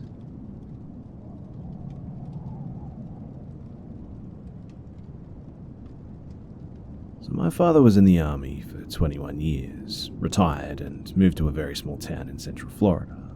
He got bored after a couple of years, and even though he didn't need the money, between his retirement and what my mum was making as a bookkeeper and tax prep, he wanted to go back to work. He started working at various gas stations, and it being a small town, the owners wouldn't care if I came there and helped out with the stocking and the coolers, or even running the register, as long as I just didn't sell any beer or smokes. This all took place in the late 80s and early 90s as well. Now, the actual story I'm going to tell took place in 1990, and I remember the date well because it was shortly after my birthday, and being 15 in Florida, I had just gotten my learner's permit, and my dad let me drive him to and from work, just to get some experience on the road, both at day and at night. So I was sitting in my usual spot at the table that was set up along the windows, book in hand, feet propped up, and a Mountain Dew on the table along with some snacks. I would generally spend most of the evening that way too, just reading books, getting up to run to the register and stock the cooler at different times, and just stuff like that. I remember glancing up too because something caught my attention that was a bit unusual, and I realized that a lady was walking up our parking lot from the direction of the interstate, the gas station that was right on I-75. This in and of itself was really strange because where we were located, you didn't get many people just walking in like this, and definitely not walking from the direction of the interstate. I figured that she must have broken down somewhere though, and was just coming to use the phone to call for a tow truck or something. But boy, I was completely wrong. She came into the store and just looked around for a few minutes, and I remember getting just a strange and really creepy feeling about her. She walked up to the counter and started telling my dad a story about how she had gotten stranded and needed a ride up to the next big town up north from us. Osala was the town, and this is pretty important. My dad lets her know that he's working and there's just no way that he can take her. She turns and looks at me, and while she's looking away from him, my dad catches my eye and subtly shakes his head no. I was confused for a second, but then she turns back to my dad and points at me, asking if I can take her. My dad responded back that I only had a learner's permit and wouldn't be able to drive her anyway, and then drive back. But normally, I would have done it, even though it was illegal, because I'd done it a few times before already, in fact. I didn't argue with my dad though, since this was completely out of character for him. I mean, he was normally chatty with the customers, but for whatever reason, he was just almost curt and dismissive of her. Turns out that he had a bad vibe about her from the minute that he had seen her walking up the drive.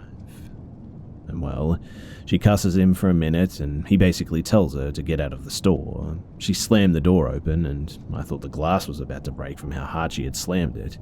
And then she just stalks out of the store and down the driveway.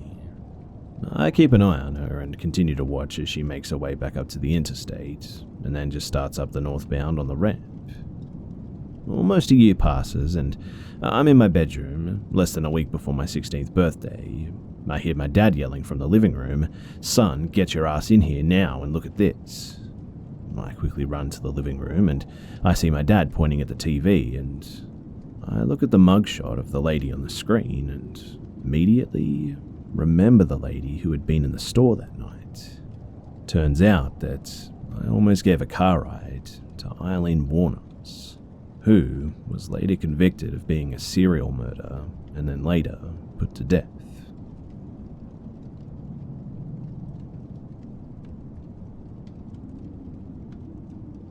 So first, here's a little bit of information.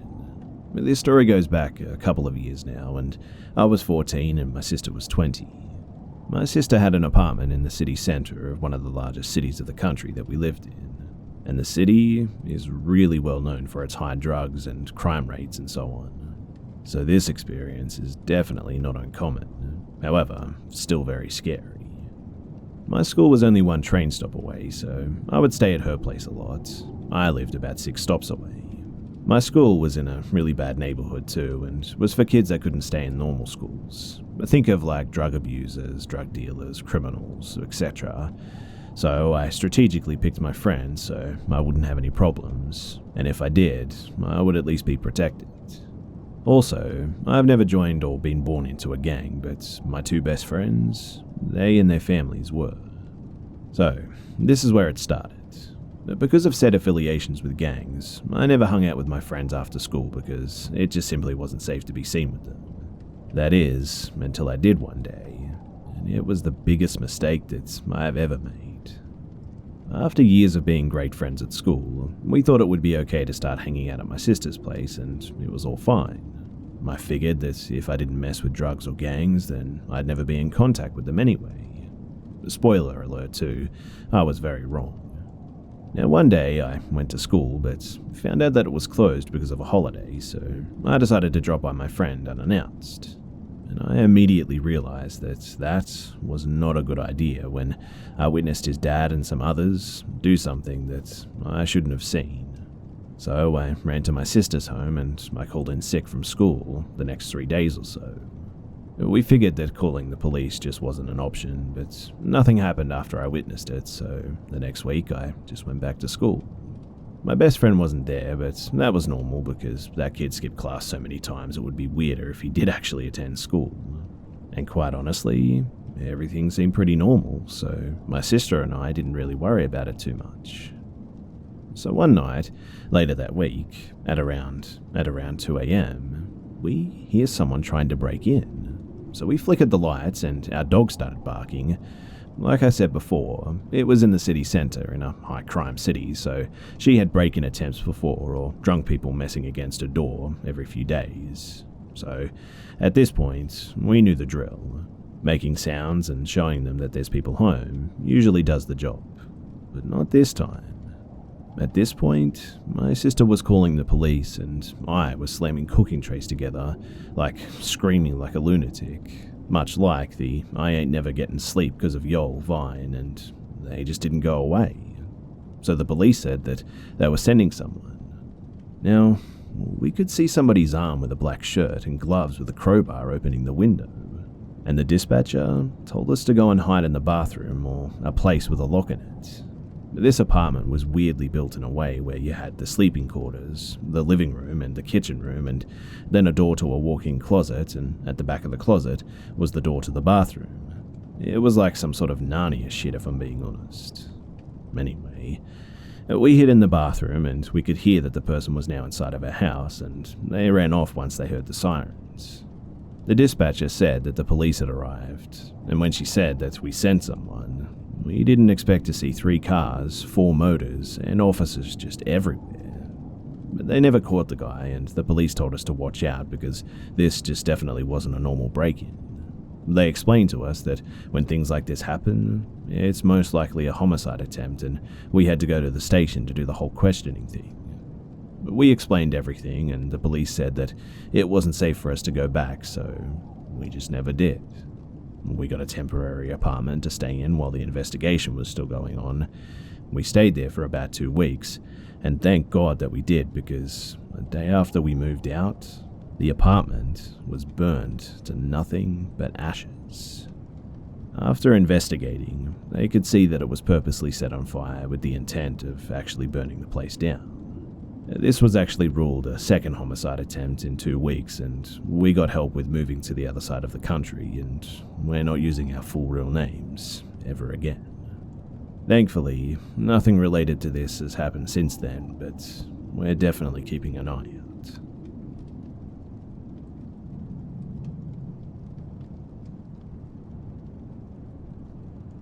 About 5 years ago, my wife and I went on a weekend camping trip with our 2 closest friends, another married couple. The campsite is just outside of Yosemite and absolutely beautiful. The beauty of it, and the creepiness of it, I suppose, is that you take a dirt road for about an hour and a half, I think, off the main road to get to it. It's extremely secluded, in other words, but never really felt threatening. It's a really popular campsite, so there were always people around, especially in the summer too, when this actually occurred. So the first day was pretty much awesome. I don't remember exactly what we did, but I remember having a great time. The campsites are all fairly close together and usually separated by various shrubs, etc. I remember too that we were all pretty pumped about the site that we got, as there were no neighbors on one side, just forest, and no one occupying the site closest to us. This is pretty uncommon here too, as these campgrounds stay fully booked throughout the summer. Day 2 started normally as well. We had breakfast, then we headed to the lake for a couple of hours. The lake was about a 20-minute hike from the main campground, and when we got back around 2ish I think it was, we noticed that the site next to us now had a silver rental car parked on it. Well, we didn't think much of it, and we just went about making a fire to cook with. At some point, we noticed the occupant of the site next to us, a pretty average-looking white dude, maybe early 40s. And honestly, he was just so average-looking that it's hard to even picture him. We all immediately caught to the fact, though, that he was just constantly looking over at us. My friend Dave even made a comment to me under his breath, like, "You notice this guy keeps looking over here?" I remember feeling a little bit uncomfortable about that too, because we were still in our bathing suits from the lake, but I made a conscious effort to just ignore it. It's probably worth mentioning too that we were a little buzzed or drunk. Not out of control or anything, but just feeling pretty good. Now, throughout the afternoon and into the evening, we continued to notice this guy just constantly looking over at us. In hindsight, Dave, or I should have called him out for it. And I mean, this story doesn't make us look great, but whatever. I had been stressed at work prior to this trip, and I really didn't want to let some creepy dude throw off the relaxed vibe that we had. Stupid, I know, but that's what I was thinking. The alcohol, coupled with the fact that we honestly kind of felt bad for him, led to us to not confront him. Yes, it was very creepy, but I just told myself that he was just an awkward, lonely dude. Aside from the staring, though, there were a couple of mildly weird incidences that occurred leading up to the very weird stuff. The first was that, at some point, he left his site to go and do whatever, and while he was gone, a girl, probably in her mid-20s, our age basically, walked by and snapped a picture of his license plate. I remember asking her if she needed anything, and she smiled awkwardly and just kept walking.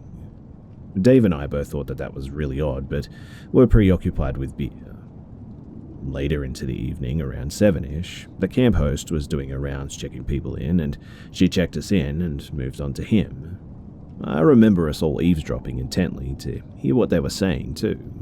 I think we just wanted to hear what this creep sounded like, and he kept asking questions about the bathhouse. We didn't even know that there was a bathhouse, or even what a bathhouse was, but he had at least 100 different questions about it. Where is it? How late is it open? Is it private? Maybe not that weird, I suppose, but in context, it's definitely odd. So the sun started to go down, and we were all drunk by now, so we weren't too concerned with creepy dude anymore. At one point, we went for a walk, and we noticed him snooping around what we believed to be the bathhouse. And now I would call out this kind of behavior, but again, I was drunk and 5 years stupider at the time. We all laughed and just talked about how creepy he was. Back at the site, we continued to drink and have a good time. Now, at one point, the guy just started eating beans really aggressively out of a can in the light of his single lantern, no fire. He looked at us while doing it, and Dave and I just kind of snickered to each other at how weird it was. I don't think the girls noticed, but eventually we just decided to go to bed. I think the guy had actually left his side at this point. I kind of remember us making jokes like, I better not wake up to that dude looking in our window, ha ha ha. But anyway, my wife and I slept in our SUV with the seats folded down. Dave and Sarah slept in the camper shell of their truck, and I remember feeling a little creeped out as I fell asleep, but I shrugged it off. But at around 2:30 in the morning, both my wife and I were jolted awake by what we thought was a woman's scream. We both looked at each other and asked if the other had heard that. We came to the conclusion that it was probably just people at some other site being loud or something, and we decided to just go back to sleep. But as I was trying to go back to sleep, I just started feeling really unsettled. I decided to get out of my car and just go and take a look around. I cracked my door open, trying to be as quiet as possible. I had gotten about one leg out of the car when I heard faint but direct whispering coming from Dave and Sarah's camper shell about 4 feet away. I froze, and then I heard it again. I eventually realized that they were trying to tell me something. I whispered back, "What?" I then very clearly heard Dave say, "Start your car." I instantly realized that something was very wrong. So, rather than ask any questions, I climbed back into my car to start it. Right away, Dave and Sarah bursted out of the back of the camper and frantically jumped into my car, and they told me to drive. They were too freaked out to explain anything at that point, so I just kind of drove off aimlessly. Eventually, though, I pulled over, figuring that we were far enough away from whatever had freaked them out, and finally, Sarah calmed down enough to tell us what happened. So as she put it, she was woken up by a light coming from Creepy Dude's campsite. And apparently, he had set up lanterns and flashlights to spotlight himself, completely naked, masturbating in the direction of our cars. She also mentioned that he was flaccid and not able to finish. A gross detail, but I feel like it's important, because it gets weirder. At some point, he stopped and turned off the lights and began using a flashlight to signal across a small ravine that the campsite's backed up to. And I'm talking like Morse code kind of thing or something. Across the ravine, an old RV began using its headlights to signal back too. Dave was awake by this point. I questioned them on this detail, and they both said that it was very clear that they were communicating. And after that, he turned off his light. Keep in mind, it is absolutely pitch black out there at night. And after a few minutes, they heard footsteps around their car, followed by a hard tap on the window. And that is what caused Sarah to scream, hence waking me up. And yes, at this point, I decided that we needed to call the police. The problem was, there was absolutely zero cell service at the campsite. Furthermore, it was at least an hour and a half up a service road from what was already a very remote part of the state, so leaving at night wasn't really an option. But we decided the best course of action was just to alert the camp host. We drove around and eventually found the trailer that she lived in. She was understandably confused to be woken up at 3:30 in the morning, but was very responsive to her credit. She mentioned too that the guy was really weird when she checked him in, and called the police on her satellite phone. Apparently, there was a massive wildfire burning that weekend, and the police said that they wouldn't be able to send anyone out until sunrise. And so the camp host basically said that there wasn't really anything that she could do beyond calling the police. It really sucked hearing that. I mean, basically, we were stuck in our car in the pitch blackness while some crazy masturbating dude was just out and about, and not to mention whoever was in that RV as well. But one more really weird thing happened that I think I should mention. At around 4 in the morning, we were all sitting in my car when a man in a hood just walked right up to the window. The second I noticed him too, I turned my engine and the headlights on. He immediately ran off into the trees, and we just kind of sat there in my car until sunrise. But once it was light out, we went back to the site to pack up our things. His car was still there, with blankets hung in all the windows. The whole thing just felt really gross, and we wanted to get the hell out of there, so we quickly packed up and we just left. A couple of hours after we left too, I actually got a call from the police. They said that they went out to the campsite and they actually questioned the guy, and he said that he was simply showering. The cop told me that there was nothing that he could do. It was our word against his, basically. He also questioned the people in the RV, and they said that they didn't know what he was talking about, but mentioned that, and I quote, "a very rude camper screamed in the middle of the night." In the end, the whole experience with the police was just really frustrating.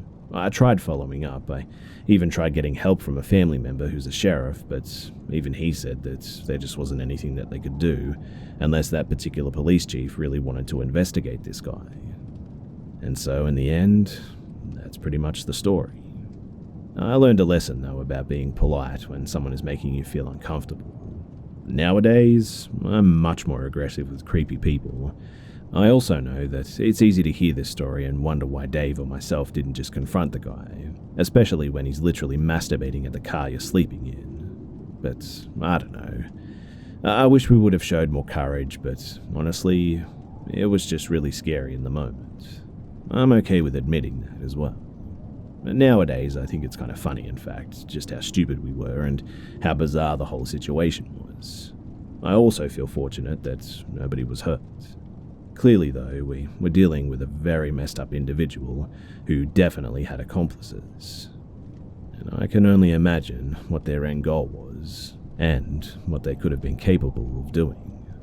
I also think that they had done stuff like this before because the whole thing just seemed really orchestrated. And man, do I really wish that the police could have done something that night.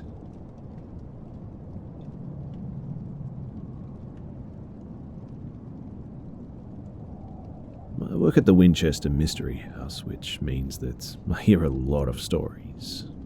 I'm really not the type of person to delve much into the paranormal, but I've definitely seen a few things myself that aren't easy to explain. I'd like to hear what things other people have seen too, but then maybe I can check it out myself. I've been at the house past midnight more than a few times as well. I'll start sharing though. Hopefully guests and other workers will share, and I'll keep updating as I see or hear more things.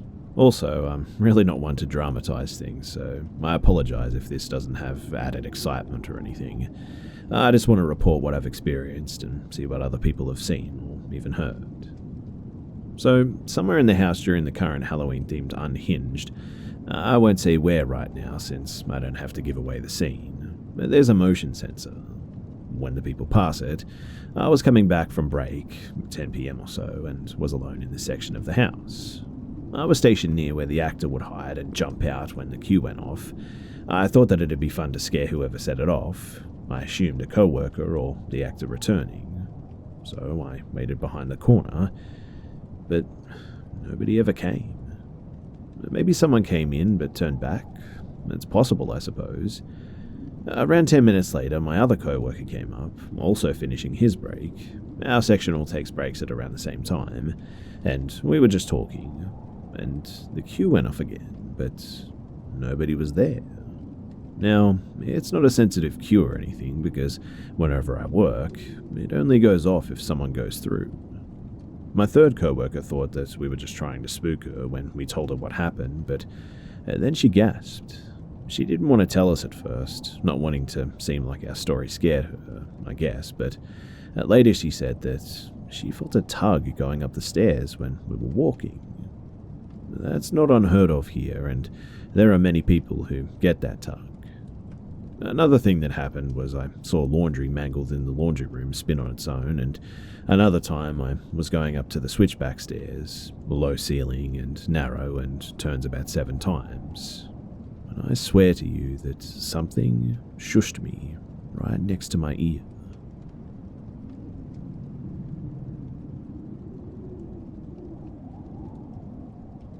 So, this all happened only yesterday, and I'm writing it down now while the memory is still fresh.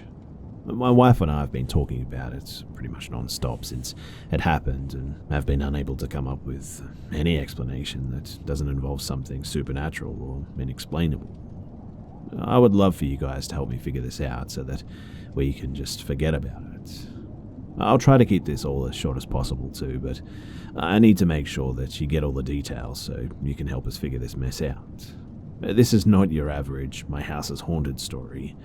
I'm telling it to the best of my ability, and this is all 100% true, I promise you. So, yesterday, we planned on going on a 4-mile hike. The trail makes a big loop with the beginning point also acting as the ending point.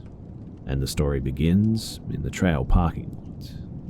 There were about 5 other cars in the lot, and out of the car nearest to us came a middle-aged couple. We paid them no mind, as we typically do with strangers, and as we headed off to the restroom before hitting the trail, they set off on their own hike.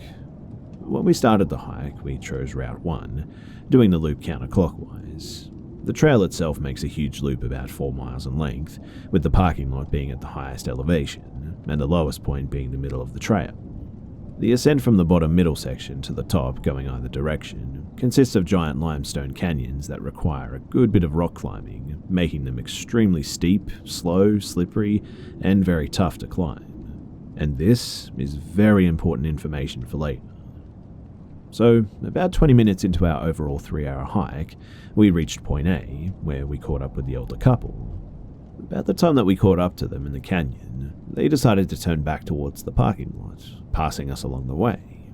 We exchanged smiles and waves as we passed, and again, we didn't think much of it. Now, from Point A to Point B, everything seemed pretty much totally normal. We were hot and tired, of course, but were enjoying ourselves, and thought very little about the other couple. But when we reached Point B, about 2/3 of the way through the loop, just starting the uphill climb back towards the parking lot, however, things started to get a little weird. As soon as we exited the low-lying canyon region, we saw the same couple heading towards us, as if they had returned to the parking lot and opted instead for Route 2. We still didn't find this to be completely out of the ordinary, as the first canyon, around Point A, was tough to get down, and it seemed that they were somewhat unprepared, if I'm being honest. I mean, the woman was wearing a knee-length skirt, a very bad choice for sliding down slippery canyon slopes and climbing steep rock bluffs. And it also appeared that they hadn't brought a pack with water in it, or anything basically. But we passed them again, exchanged pleasantries, and we just continued on. This time though, we did talk briefly about the situation. We found it odd that they made it far enough to meet us at this point, as the first parts of routes 1 and 2 were steep and slow, and the area between Point A and Point B was pretty flat and steady. Considering the difference in terrain and their age, and the fact that the woman was wearing a knee-length blue jean skirt with slipperish shoes, we agreed that it was pretty strange to see them at that point in the trail, but we just continued on anyway, just shrugging it off and thinking no more about it. Soon afterwards, we made it to the outlook, which was a couple of 100 feet above the bottom section of the trail, and 10 minutes past Point B. As we paused to take some pictures and catch our breath and whatnot, my wife pointed out that she could hear their voices down below in the canyon as we rested. We listened and mutually agreed that it was probably the same couple, since the point the voices seemed to be coming from would be about the right spot for them to be, given the last location we saw them at, that is, and the lack of anyone else on the trail so far. Still, nothing too strange yet. But then we reached Point C. Now, between the outlook and Point C, which was 20 minutes from the end of the loop and 40 minutes from Point B, was a wide gravel trail with steep drop-offs on either side. You could say that it was a sort of ridge, as everything within the loop made a giant bowl, much like a volcano, with the elevation difference between the lowest point of the trail and the highest point of the trail being about 500 feet. And this made the terrain around the trail seem pretty much impossible. I mean, it was extremely steep and covered in thick undergrowth and fallen trees. It seems to be pretty much a given too that the established trail is the only way to get from the outlook back to the parking lot. As we neared Point C, we were becoming increasingly exhausted and ready to be done. We stopped once or twice for about 30 seconds to just catch our breath, and as we got closer and closer to Point C, it was as if the energy was just completely sucked out of both of us. Of course, the trail was tough, but we had done it, and many like it before too, and it was not even 80 degrees outside. Even as our mental focus began to waver and we started noticing a significant change in our demeanor and attitude, we marched on though, knowing that the end of the trail was near. But when we reached Point C, everything changed for the worse. Now, keep in mind, we saw the older couple about 40 minutes earlier at Point B, and there is no way to reach Point C from there except the trail that we were currently on. There were no shortcuts, there was no realistic way to pass us without us knowing, and definitely no way to possibly beat us there.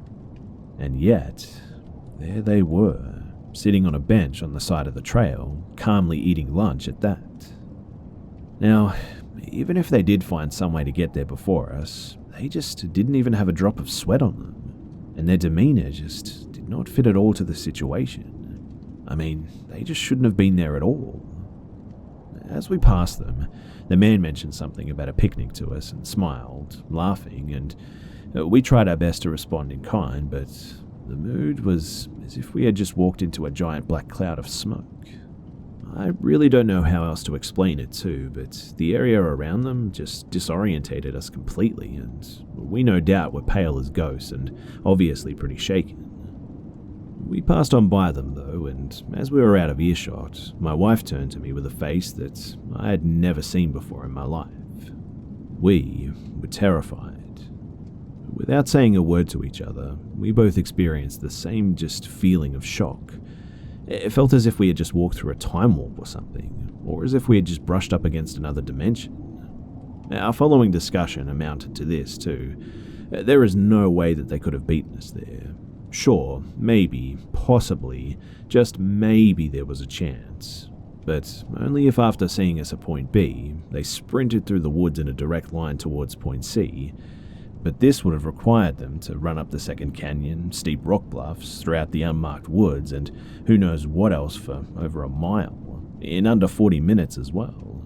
Now, that's how long it took us to get there, going at a pretty good speed, using the clear trail, which, as a crow flies, was not that much longer than a direct route from B to C. We're in our early 20s too, and in decent shape as well, and we were dead tired by the time that we came to see them. And based on their apparent level of preparedness and fitness, no judgment here, only stating what we could see, there is just no way, even if they did take the direct off-the-trail route, that they could have made it there before us. On top of that too, they somehow found 2 Bud Lights and a lunchbox full of sandwiches on the way, and were already almost done eating them by the time that we met them at Point C. All of these things combined with just the overwhelming feelings that we got when we encountered them at Point C have left us in mental shambles for the past day. It took us 6 to 8 hours to fully recover and regain our sense of normalcy. Shaken is an understatement. The hairs on our neck stood on end, and we felt almost ill, if that's the right word. But we have no idea what to make of this, and no clue how to explain it in a way that even begins to make sense. So, if you guys have any ideas, then please help us figure this one out, because it's beyond me.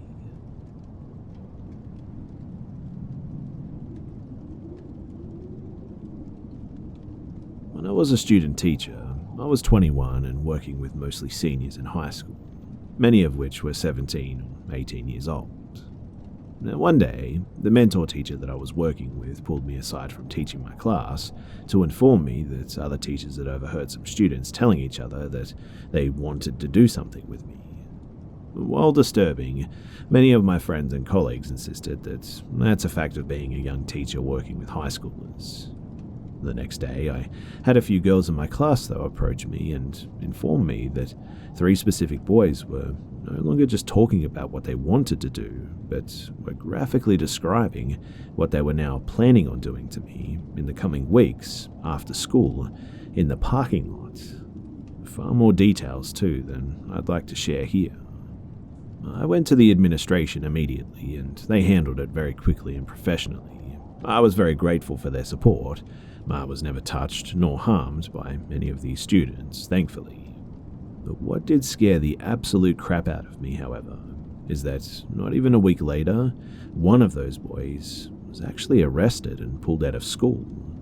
I didn't find out immediately, but I eventually learned that he was being held for the alleged sexual assault of his younger sister. It makes me sick just thinking about it still, but I honestly think that I just dodged a bullet.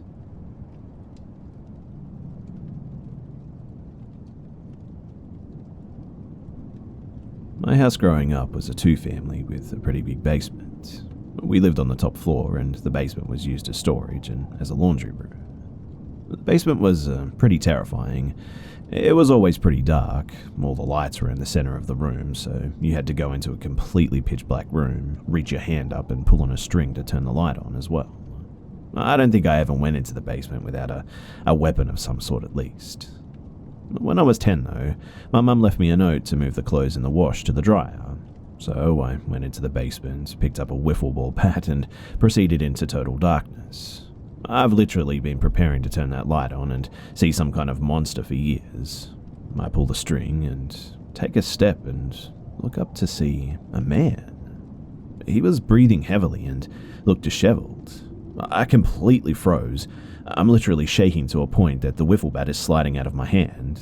Before I can do or say anything, I hear a gun being cocked, and my father from behind me say, "If you take 1 step forward, son, I'll blow your fucking head off." The man standing before me takes a few steps back, turns, and runs out the door that leads to the backyard. And long story short, I went downstairs. At the exact same time, my dad watched from the kitchen window as 2 guys were being chased by the police through the backyard on my street. He saw one of the men hop the fence into my backyard and check the door to the basement. He realized after a few seconds that I was in the basement. And these days, I still struggle to go into the basement.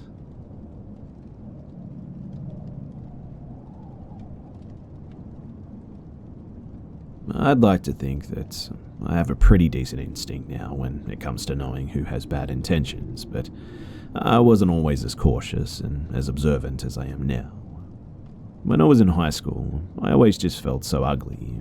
I had low self-esteem and anxiety, which was really more of a problem rather than my looks. And so, if anyone of the opposite sex gave me even a little bit of attention, I would start to like them. I was pretty innocent despite how desperate I was, I suppose, having only kissed 1 boy. So, when I was 17 and a college guy put interest into me, I immediately clung to him. I was on this app, before Tinder, and met a guy who lived about 7 hours from my home city.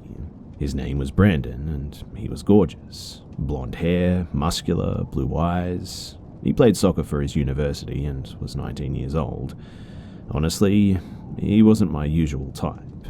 I really like guys with darker hair and eyes. I still do, but he was really handsome and also really kind. He would shower me with compliments and talk to me all the time. I lived alone, long story, in an apartment with just my cats, so when I would get lonely or scared, he always comforted me. Now, a month into talking, he started asking for pictures. Not ones of my face, but obviously nudes or bra pictures. Now, this was nearly 6 years ago, and I didn't have a good concept of stranger danger on the internet. I mean, smartphones had only really been around for about 2 or 3 years at this point, at least in my school and with my age group anyway.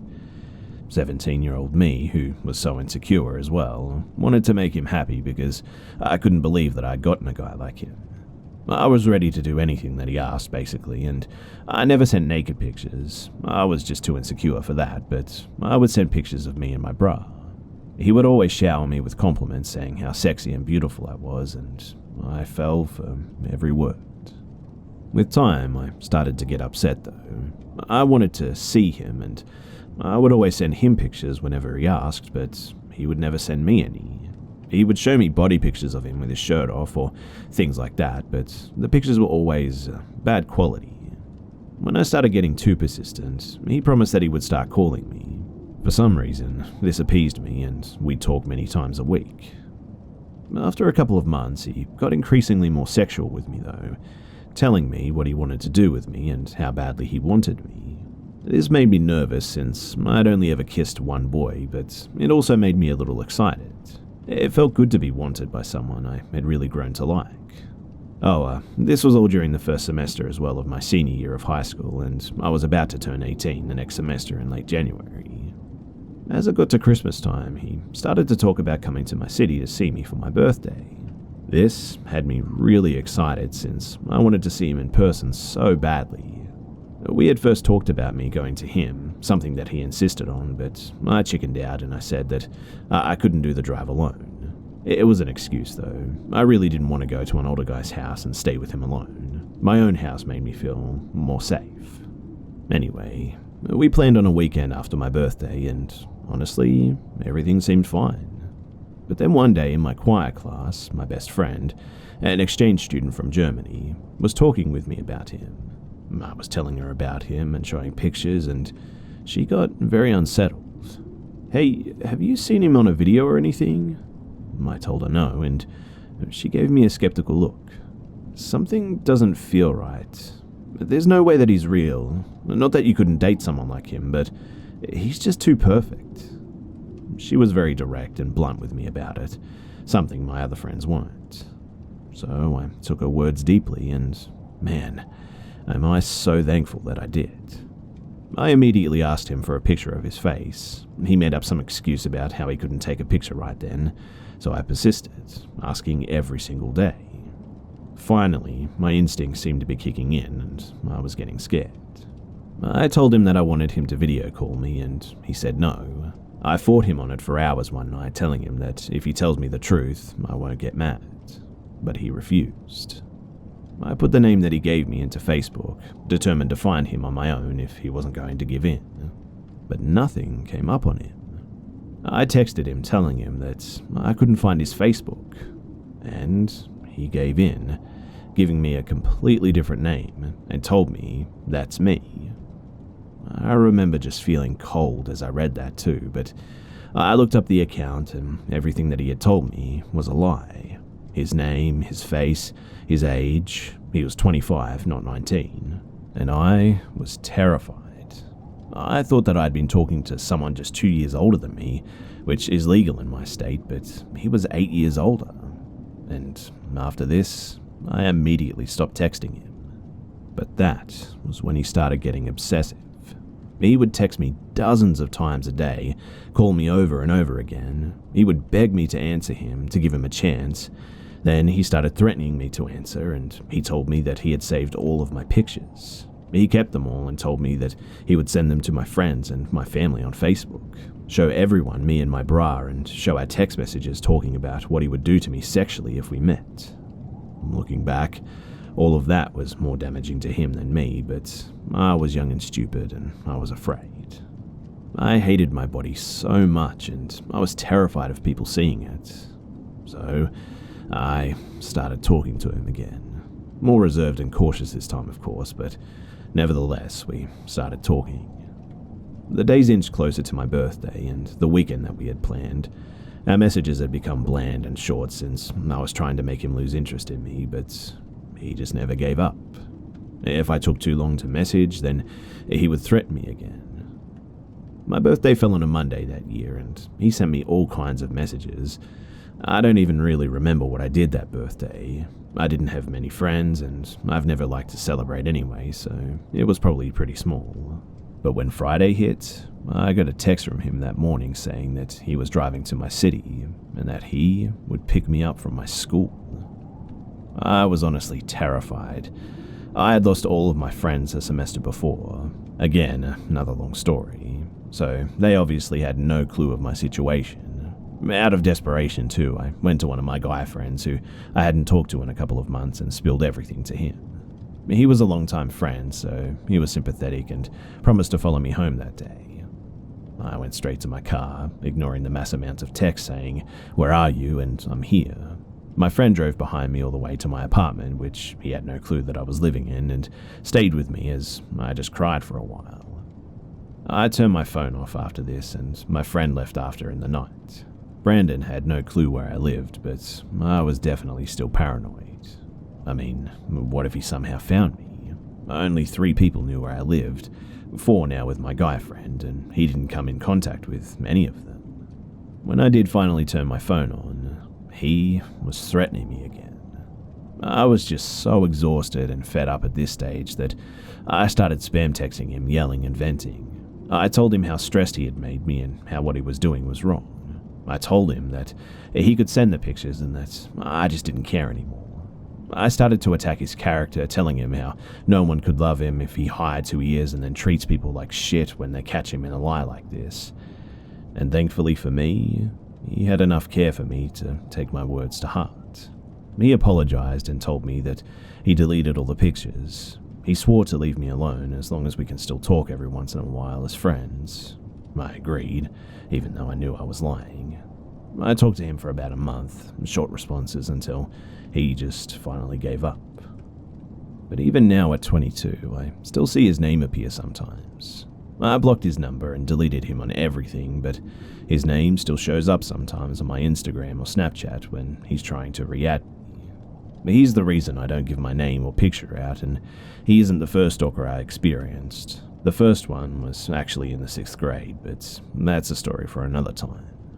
Anyway, let this be a lesson to anyone out there who's listening. Please be careful with who you share your information with, because just like me, it can come right back around to bite you in the ass.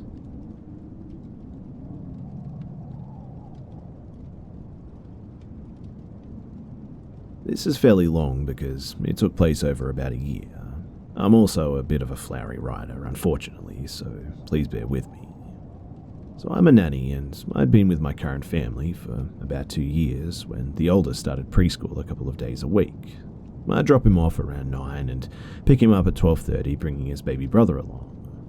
Now, this school was very hoity-toity, and most of the families who sent their children there were very wealthy.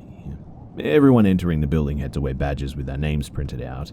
Every entrance had a security guard and metal detector. They employed about 10 security guards around the building that patrolled the place from open till close. I became very familiar with several of them because I'd passed them at their posts on the way in and out. Most were cops just making a few extra $100 on their days off and whatnot, so they were fairly nice. And well, during the fall of 2017, the older boy moved to a new class on the other side of the school. This entrance was never as populated, so it was just a couple of people going in and out of the door during the day. The security guard was from a private company. He was always extremely polite and friendly. Definitely one of the nicest security guards, without a doubt. He was probably in his late 20s, I'd say.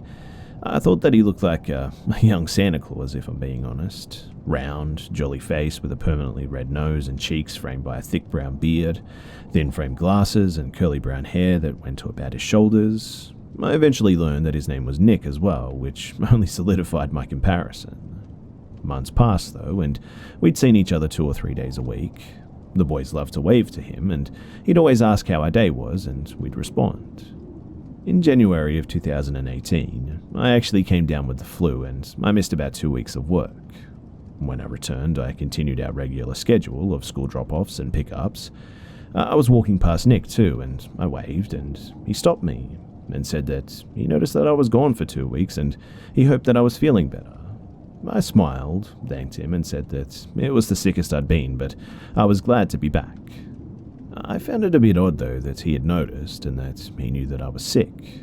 I assumed that my employers had told him when they did drop-offs or pick-ups while I was gone or something, so I didn't think too much of it, and I just continued on, but when I went to leave, He stopped me again and told me that he didn't know that I wasn't the boy's mother. I laughed at that and basically said people confuse me for their mum because I'm with them all the time and we kind of look a little bit similar. He laughed too and then said, I was wondering, I never saw you with your husband and you don't have a ring on your finger, so I thought that you were just a single mum. I laughed nervously to this and didn't know what to say back, so I said, Nope, just the nanny. I wanted to kick myself when I got back in the car. I was caught off guard and I'm generally a bit awkward, so tend to not respond the best when put on the spot like that. I guess I just didn't realize that he'd paid that much attention to me. I'll admit that I was a little bit uneasy, but I found it harmless for the most part. The next drop-off day, I said hello, and he responded by calling me by my name, which he had never done before, and telling me that I looked nice, which he had definitely never done before, and I was pretty surprised. I started to think that he may be interested in me since learning that I'm not actually a single mum. This was weird for me because I'm actually gay and I look very gay, so men very seldom take an interest in me, so when they do, I'm actually pretty weirded out. But when I left, we exchanged a simple goodbye and the rest of the week was pretty non-eventful if I'm being honest. In early February, I was doing the drop-off yet again when, on the way out with a baby strapped to my chest, Nick stopped me. He was very courteous, but he asked me if I'd be interested in going to dinner with him some weekend. And again, I'm incredibly awkward, so my response was to laugh, and I could see that he was immediately offended. I apologized immediately and tried to explain to him that I was actually engaged and had been in a long-term relationship. This was true as well. And his face changed, and he said, Well, where's your ring? The way that he said this too just made me feel uncomfortable. I felt accused and defensive. I told him that I don't really like wearing jewelry to work, so I only wear it on the weekends. I had accidentally scratched the baby with the ring when he was just a newborn, and basically, I just decided that it wasn't something that I'd wear when caring for them. He didn't seem satisfied with my answer, but let me go and told me to have a good evening. When I came to pick the older boy up that afternoon, Nick just seemed agitated. I said hello, and there was no answer. Okay. I was upset at that, but I let it go. I didn't want to hurt this guy's feelings, but really? Could he not tell that I was gay? The constant button-ups didn't clue him in? Did I need an undercut or something? It wasn't personal, but why was he so angry? When I left, he again ignored me. I just kind of swallowed my pride and thought, oh well, he'll get over it eventually. I'd put the baby in the seat in the back of my car too, and was buckling up the 3-year-old when a voice behind me boomed, You don't have to lie to me. I whipped around, and Nick was about a foot away from me. I was grabbed between the car, the open door, and his body. He no longer looked like his jolly polite young man self, and he was big, probably about 6'2" and easily 400 pounds. Quite honestly, I was scared, and I was also angry. I mean, how dare he come up to me and scare me like this? How dare he corner me and intimidate me when he knows that I'm just doing my job? I hurried out of the situation though, and I shut the door and locked it with the keys in my hand. I tried to back up, but he said, You didn't need to lie to me. If you aren't interested in me, just tell me. I don't like liars. I didn't know this guy anything, but I explained that I wasn't lying. I said that I'm engaged and it's nothing personal. I said that he was a nice and friendly guy and that I didn't mean to hurt his feelings. He was angry though, and he huffed and said, Oh, you didn't hurt my feelings. I just don't appreciate the dishonesty. You lied about being their mother, so I figured that you were lying about this too. I was mad. I never once lied about being their mother. He assumed this because I was the one doing the drop-offs and the pickups. Our conversations just never got beyond hello, good day, and goodbye until recently. I decided, though, that this conversation was over. He was talking down to me and accusing me of just nonsense. I told him that I never lied about this or anything and didn't appreciate his tone. I went around and got back into the car, and he followed but kept his distance and said, I'm not even sure why I wasted my time on you anyways. I was shocked. I mean, he was just a completely different person now. I avoid altercations at all costs, so for someone to speak to me like this was pretty upsetting, I'll admit. I ended up disclosing this situation to my employers, who got very upset as well. They did not like that he spoke to me like that, and especially didn't like this done around their children. They ended up contacting the school, which I was mortified about. I was terrified to see him again, knowing that he'd know that I had told on him. That never happened though, because he was fired and replaced with a retired cop who was incredibly unfriendly, and boy, was I grateful for that. But I did feel bad. I thought that my employers had overreacted, but they were prone to overreactions, and honestly, I was selfishly a little bit happy that I wouldn't have to see him again. I was worried about how awkward it was actually going to be. I let it go though, and weeks passed and school drop-offs were pretty much uneventful again. However, in May of 2018, that all changed. So I live in an enclosed apartment complex in uptown Dallas. Our apartment and a neighbor's has a ton of bars, so we have issues with break-ins and vandalism from here to there.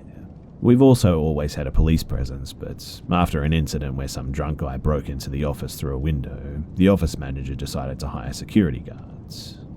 And I bet you can guess who ended up doing the night shifts, right? Yep, it was Nick. When I first saw him, I was checking my mail and he passed me in his uniform.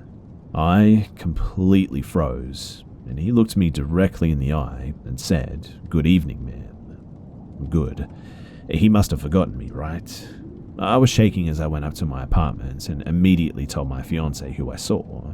She was aware of the situation with Nick at the preschool, and being the daughter of a cop was always more suspicious and suspected the absolute worst out of pretty much everyone. She did not want him to find out which apartment was ours, so we started taking the back elevator and parking in different areas. He only patrolled the office area, the perimeter of the building, so we actually found it pretty easy to avoid him for at least a week or so. He only patrolled the office area though, and the perimeter of the building, so we found it fairly easy to avoid him for at least a week or so.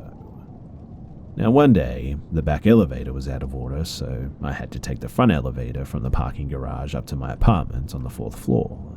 The elevator stopped in the lobby, and guess who walks on? It was Nick, and I completely froze. I guess that he could sense that I was anxious too, because he looked at me and said, "Don't worry, I'm not mad. You got me fired, but just don't do it again." I didn't even respond, and I got off on the 4th floor and then thought, oh crap, now he knows which floor I lived on. I immediately ran inside and told my fiancée, and she said that she would contact the management. I convinced her that this was a very bad idea. It could make him angry, and I doubt that he would let it go again. I mean, he technically hasn't done anything, but did he follow me here? He knew me, but how did he end up here? It seemed like too much of a coincidence, I'll admit. I will say, though, that we did live in a bit of a panic. We kept our door bolted, and we even installed a camera. I'm not sure how many of you are aware of the story of Jennifer Morey. She was a young lawyer who was living alone in an apartment similar to mine in Houston. She was stalked and attacked by her apartment's security guard, and he actually had access to her apartment. She survived, but went through a horrible ordeal, and we were both terrified that this could happen to us. It got to the point where pretty much every noise unsettled us. We'd get up to make sure the door was bolted several times before we would go to bed. And that summer, we were convinced that he'd try to do something. Maybe it was just our overreactive, worried minds, but better safe than sorry. We ended up avoiding him for the most part, and we saw him occasionally, but he didn't seem interested, and although we were always wary, we figured that he must have gotten over it, and we let our guards down. And he never did bother me again. He never said much of anything to me when I did see him, and I decided that maybe he was just having a really hard time last fall, and he was a really nice guy who maybe didn't have the best social skills or something. Now, fall 2018 rolls around, and I'm busy with work, and my fiancée is out of town, often on business meetings. And one weekend, I'm home alone and it's 3:30 p.m. and I'm walking down to the office to get a package. And when I get there are about 3 squad cars and police just all over the lobby and going up the stairs. I'm wondering what happened, but like I said, we live in a pretty ratty place, so we have incidences with drunk assholes, so I figured someone had an altercation or something, got stolen or something like that. I try to eavesdrop, but I don't hear much. I go about my day and then receive an email from my apartment complex saying that they have a community-wide meeting scheduled to discuss the incident and go over resident safety concerns. At this point, I'm wondering what the hell happened. So of course, I go to the meeting and guess what it was? A young, single girl living in an apartment by herself showed up mid-afternoon to find Nick inside her apartment. She came in and her drawers were in just complete disarray. He was hiding in a closet and came up with some excuse. The security guards don't actually have keys to any apartments and aren't supposed to be in the residence halls. Later we found out that he had been stalking this girl and stole the keys from maintenance and made copies. This had also been going on for at least a month, if not longer. They also found several of her belongings in his vehicle and he was obviously fired and charged. I didn't follow exactly what happened to him, but we assumed that he did some time. It was obviously a very scary situation, and of course our apartment complex got the pantsuit out of them. I was glad that his attention shifted, but wonder what could have happened to this girl. But unfortunately, this wasn't the last time that I saw or heard of him. A few weeks ago, over a year since I last saw him, I went into this big fancy mall in my city, and guess who was working security? Nick. My first thought was, you've got to be kidding me. My second thought, though, was, how on earth does this guy keep getting security jobs? Who the hell is dropping the ball here? I saw him, and I just turned around and I walked straight out of that door. Thankfully, I'm actually moving out of state next month, but man, do I hope that I never see Nick again.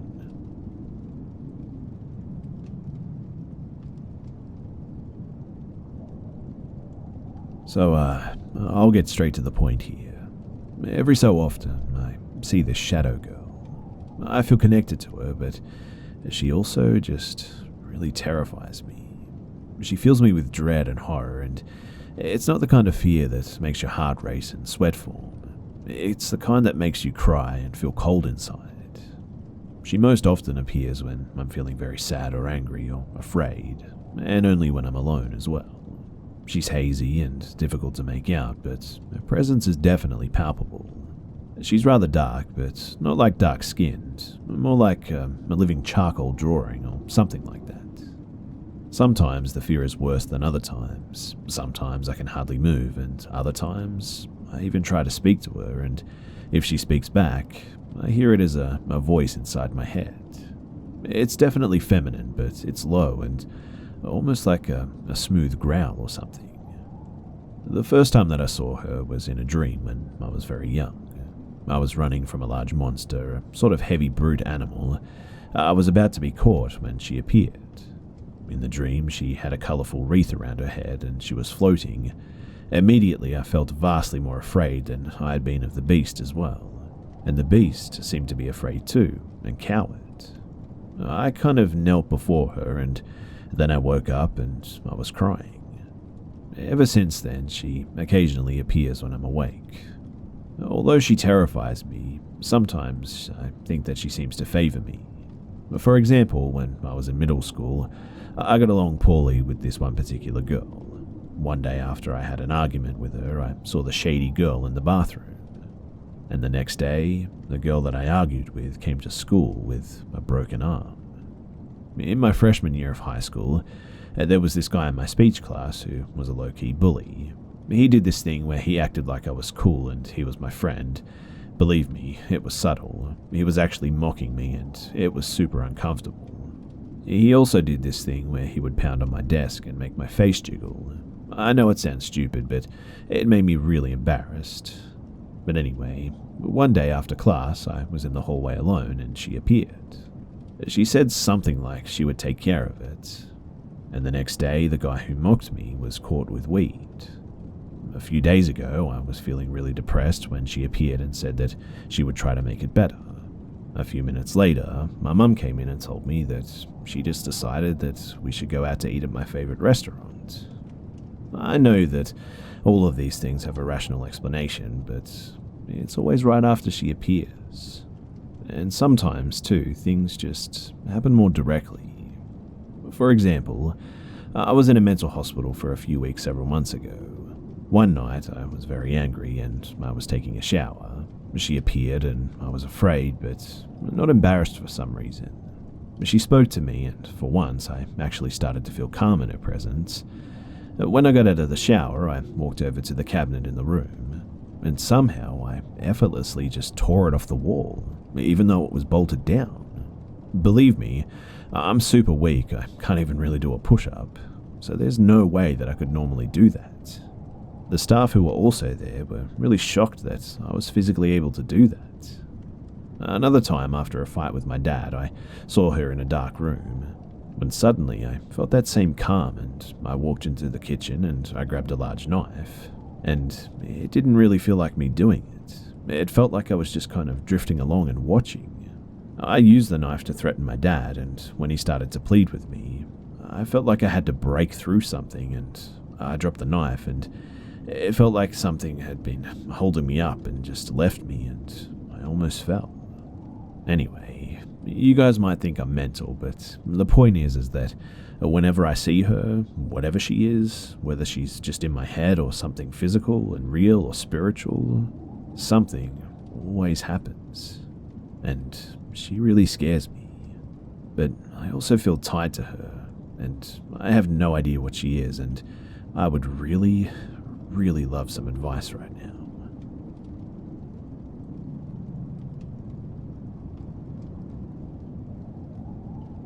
This happened about 7 years ago, but it still really freaks me out. My hometown has a canyon that is rumored to be haunted. The story is that a woman lost her husband in a mining accident, and she haunts the canyon searching for him. In this same canyon there exists a building, very much off the main trail, named the Devil's Playhouse because it's said to be the place where devil worshippers go on satanic holidays in order to do their rituals and whatnot. I was a wannabe ghost hunter and spent a lot of time in that canyon, specifically drawn to the playhouse.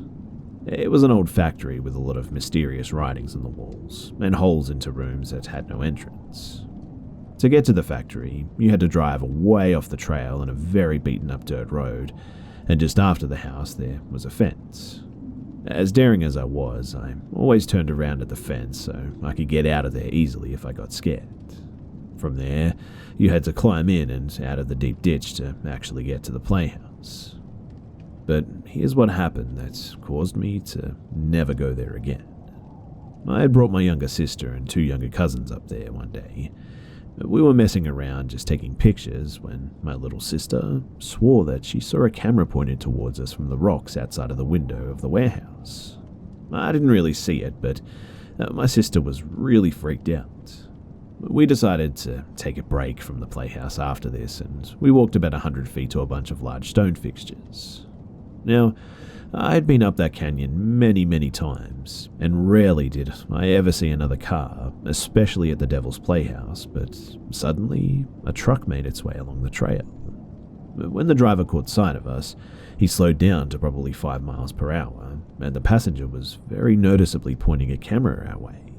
They then proceeded to drive past my car, then back up to it so that we were bumper to bumper, and I really thought that they were going to tow my car or something.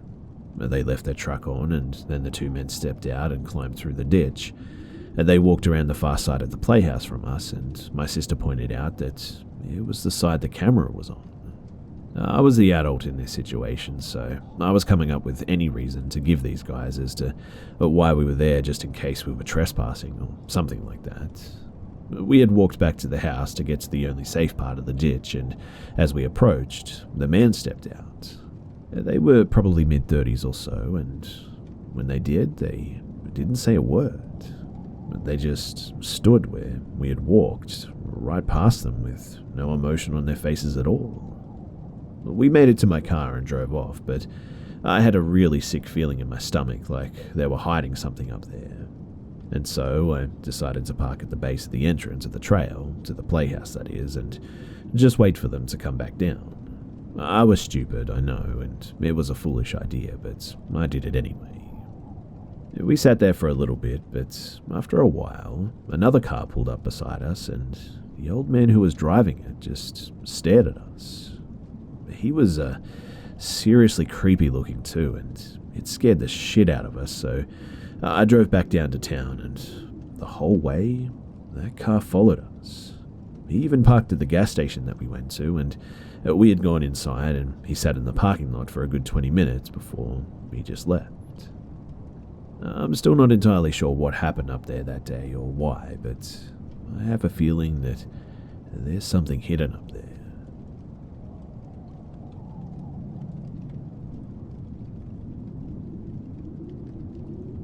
I was around 12 years old when this all happened. At the time, I lived in the house that I was at for 3 years and nothing unusual had ever happened. But one summer at 9:30 p.m, every night on the dot too, I heard knocking on my bedroom window.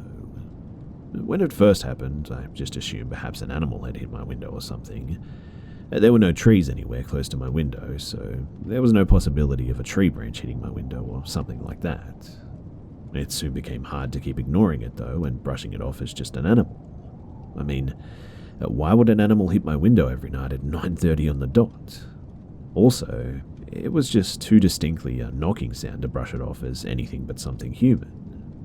I decided to tell my parents about it whenever it happened, but I suffered from childhood anxiety, so my parents were used to me making a big deal out of sounds, and my dad never found anything outside when he would check. He told me that our backyard, where my window looked out to, was fenced in and no one would be able to climb over the fence, knock, and then leave without anyone noticing. It also didn't help that we lived in a rather large, lit-up neighborhood, so someone would have to see a man coming at every night 9:30, climbing over a fence and then leaving.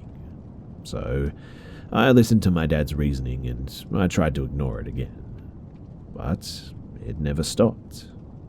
At one stage, I honestly began to wonder if I was going crazy.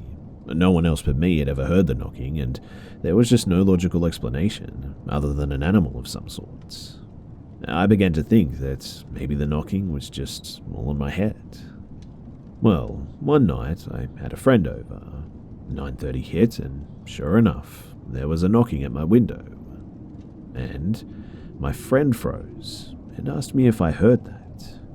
I told her yes, and that it's been happening every night at the same time for weeks now.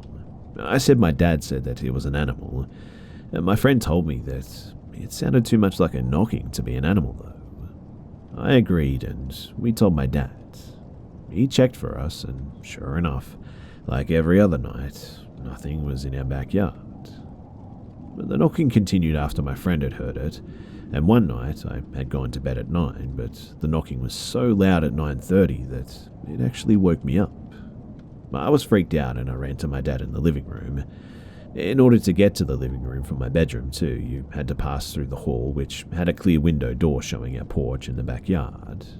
And when I passed this door, I looked outside the backyard, and that was when I saw him.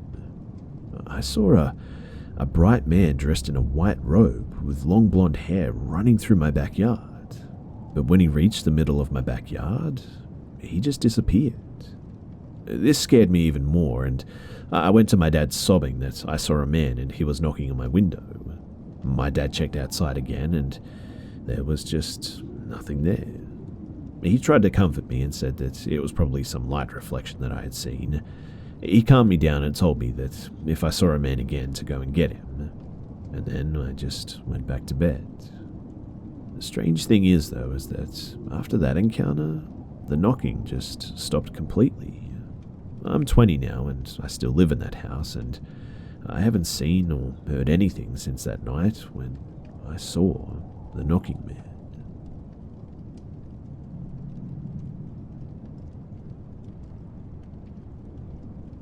So this story takes place in Cincinnati, Ohio, specifically Clermont County. So I'm a female, I'm 31 years young now, and this happened in 2006. So at the time I was 17 going on 18. My boyfriend, we'll call him M, and my friend we'll call A, and her boyfriend, now husband, we'll call N, are the ones involved in this unexplained event. For some background first, there's this abandoned cabin in the middle of the woods, and you can only get to it by walking about a mile one way. There are some abandoned cars, an ambulance, some tractors, and other random vehicles like a short school bus, and they're all covered in gunshots. There's not even a path to drive a vehicle back there, so we would be walking a mile one way to get there, so we're not sure how they could have even got there or how long they would have been there, but my boyfriend and I had gone with 2 other friends previous to our encounter, and it was creepy, but not compared to what happened when we went with A and N. So on our previous trip, we went with our friends T and J. T and myself went upstairs and had a Ouija board. We just asked some random stupid questions that I can't even remember now, but what I do remember is that it spelled out hooey. We said goodbye on the board and we were just looking around the upstairs, which was really just an attic. We found massive kid socks in the wall and it was really random and kind of weird. We got pretty startled too when an alarm clock just started ticking. It wouldn't stop as well, so I smashed it to pieces and that was that. We walked back downstairs where the boys were and we made our way back outside. We also found a creepy well that was covered up, and then all of a sudden we heard that alarm clock just start ticking again, but I knew that I had broken it, so that kind of spooked us, but it was nothing too major. We saw an outdoor cellar that we went into, and there was a girl's child boot with a bone inside the shoe, so I was like, okay, we're done for today, let's get out of here. And my boyfriend and myself were telling A and N about this cabin and what happened when T and J came with us that time. And so we decided that we were going to go later that day again. The day the encounter happened, M, N, and A and myself went to the lake, packed a cooler with food and crap, and spent probably 5 hours or so at the lake and ate and just kind of hung out. We left the lake and stopped at A and N's house, dropped the cooler off, which was in the trunk of the car. This is important for later as well in the story. And after getting everything out of the trunk from our lake trip, we headed to my boyfriend's parents' house where we parked the car and began our hour-long walk. We had some flashlights, but that was about it. The walk there was pretty uneventful as well. We have to walk through 2 huge drainage tunnels to get to this cabin as well. But we make it there and it wasn't dark out, but it seemed just different this time. I'm not sure how to really explain it, but it was just different. But we had come later in the day than previously, so I just kind of put it down to that and was like, okay, whatever. Just like last time when we got inside, A and myself were going to go upstairs. I wanted to show her the socks in the wall, and I also wanted to check out that clock that I broke last visit that I heard ticking outside previously again. But as we start to go up the stairs, there was a big crash, like someone was thrown or knocked over. A gets freaked out, and then out of nowhere, she just books it outside back down the creek, yelling at M and N and myself to come on. I go chasing after her, and she's in tears, having a full-blown panic attack, saying something. Finally, I get what she saw. She said that she saw someone looking at the window at us. We tell the guys, and literally, nobody is around. Only the 4 of us. Since she's so distraught though, we decide to just go ahead and we leave. So as we're walking back down the creek bed, heading back the same way that we came, which is the only way there, M and N are kicking over these huge rocks. We stop and we realize that there are huge rocks, and I'd say boulders, standing right up in the line the entire way down the creek bed. And they just couldn't have been there. I mean, they were not there even just 20 minutes prior, because we would have noticed them because they were huge. So this definitely started to freak us out a bit. This wasn't normal and this was pretty unnatural, so we picked up the pace and we started to haul ass out of there. Well, we make it to the first drainage tunnel and we turn on our flashlights, and literally none of them will turn on. 4 flashlights that worked perfectly fine on the way there, and now none of them will turn on. And it was at this point that I was like, what the hell is happening? But 30 minutes later, we're back at my boyfriend's parents' house where A&N's car is parked. A gets in the car because, at this point, she's ready to just get the hell home and forget this event ever happened. The rest of us are still outside the car, when A suddenly gets out of the car screaming and jumping up and down and flaying around. We get a closer look at her and she is absolutely covered in ants. We're like, what the hell is going on here? So we look and they're coming from the back seat from the trunk. Anne opens the trunk of his car and there, laying in the trunk, is this huge, rusty, extremely old woolly sock just covered in ants. Now, remember what I said earlier in the story? We had been in and out of the trunk all day long, and I can affirm that there was nothing in the trunk when we left their house from dropping off the cooler. But now, there's this huge woolly sock just covered in ants in the car. This was obviously just way too much for any of us to even wrap our heads around.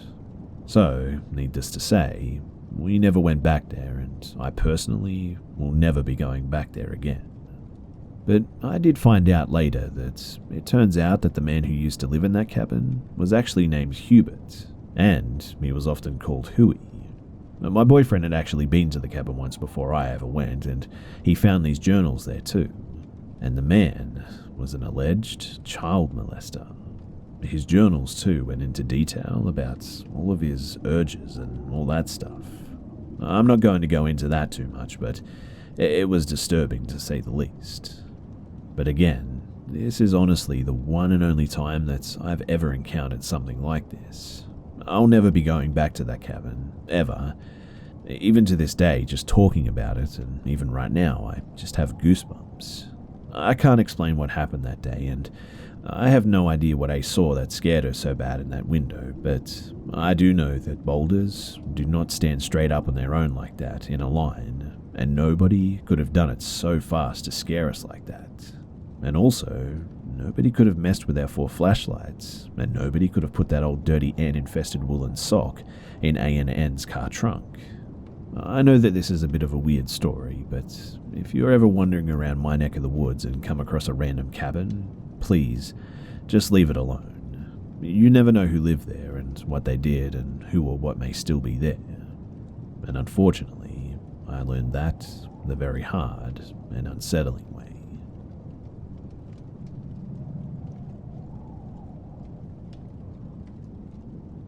In the fall of 2010, I decided to go back to college. I was a single mum of 3 boys, but they were all in school now, and me going back was finally possible.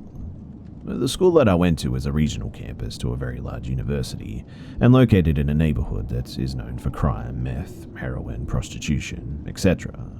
But it was only a 20-minute drive from my house, and I didn't feel unsafe about going there. The first day and the first class were intimidating, I'll admit. I didn't know anyone, and I was a lot older than most of the students. I was 28 at the time. And so I sat down in the back of the room at a table, and a few minutes later, a lady who was around my age sat down next to me. She was very skinny, smelled like cigarettes, greasy hair, sunken eyes, but she started to talk to me and she seemed normal enough. She started off the conversation telling me that she chose to sit next to me because I was wearing the prettiest blouse in the room. Strange, but as an awkward person myself, I leave a lot of leeway for people to say or do awkward things before I think too deep into things. She didn't have a backpack, any books, a pen, notebook, nothing. She said that her financial aid hadn't come through yet, but she didn't want to fall behind on classes and asked could she share my books. I agreed and gave her a pen and paper also. After the first class, she asked if I would mind going to the library with her so that she can scan some of the pages to take home. I agreed, and we started to head back to the library. She stops and looks at her phone and says that her son just texted and needs her to come home to do something, and she asks if I would like to come with her. I tell her that I have another class shortly, and unfortunately I can't go with her. I ask if she still wants to go to the library first, and she says no, that she has to go and get her son, but really can't go alone. I kept telling her that I can't go with her, and then she just starts crying. At this point, we were in a common area outside, and the parking lot was to one side, and the library to the other. I tell her that I need to go to the library and she's welcome to come, talk, whatever she needs, but I have to go. I didn't like being outside away from people with this woman anymore, and I was just trying to get back to a busier area. She gets really upset though, and then starts screaming, basically saying F you to me. She may have actually cussed at me. I can't really remember how the interaction went exactly because I was just frozen in confusion by how quickly she transitioned from friendly, then to crying and scared, and now to screaming in my face a slew of just hateful and angry things. And at this, I turn around and start walking to the library and called my friend so that I would have someone aware if this lady tried anything more than just screaming. I get to the library vestibule and watch her through the glass doors. She's standing at the parking lot, and then a car pulls up with a man in it, and is obviously upset with this woman. They're arguing, but I can't hear them from inside the vestibule. But eventually, she gets in the car and leaves with him. The next day, I was really dreading class because I didn't know what this woman's attitude would be that day. But she wasn't there the next day, and in the end, she never came back to any classes. I didn't know her name or even at the time how to look at a class roster, but looking back, I'm fairly certain that she was not enrolled at the school at all and, for whatever reason, was trying to get me to leave with her. I do wish that I knew her intentions, but at the same time, I'm glad that I never had to find out.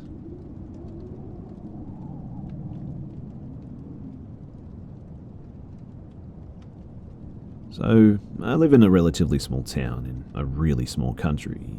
I work as a waiter in a local restaurant. The restaurant is the oldest building in town and has quite a rich history. It was built in the late 1800s and was originally just a small shack. The house still has a really old feel to it. We have antiques strewn all about the place. We even have the original floorboards from around 1940 in our upstairs dining area. And all around it just has a creepy vibe in the house. I've been working there for almost 3 years now, and this encounter happened last year. So it was a pretty busy night, and the place was quite packed. I was a greeter that evening, seating guests as they come in, taking down reservations in the book, as well as helping out during service upstairs. We had a table reserved for 6 people at 7:30 in our upstairs dining area. The guests came in, and I cheerfully said, "Good evening, how can I help you?" They told me the name that they had made a reservation under, and I confirmed. Yep, here it is, table for 6, right this way," I said as I picked up 6 menus and a drinks menu to show them to their table. "Actually, there's just the 5 of us this evening," said one lady.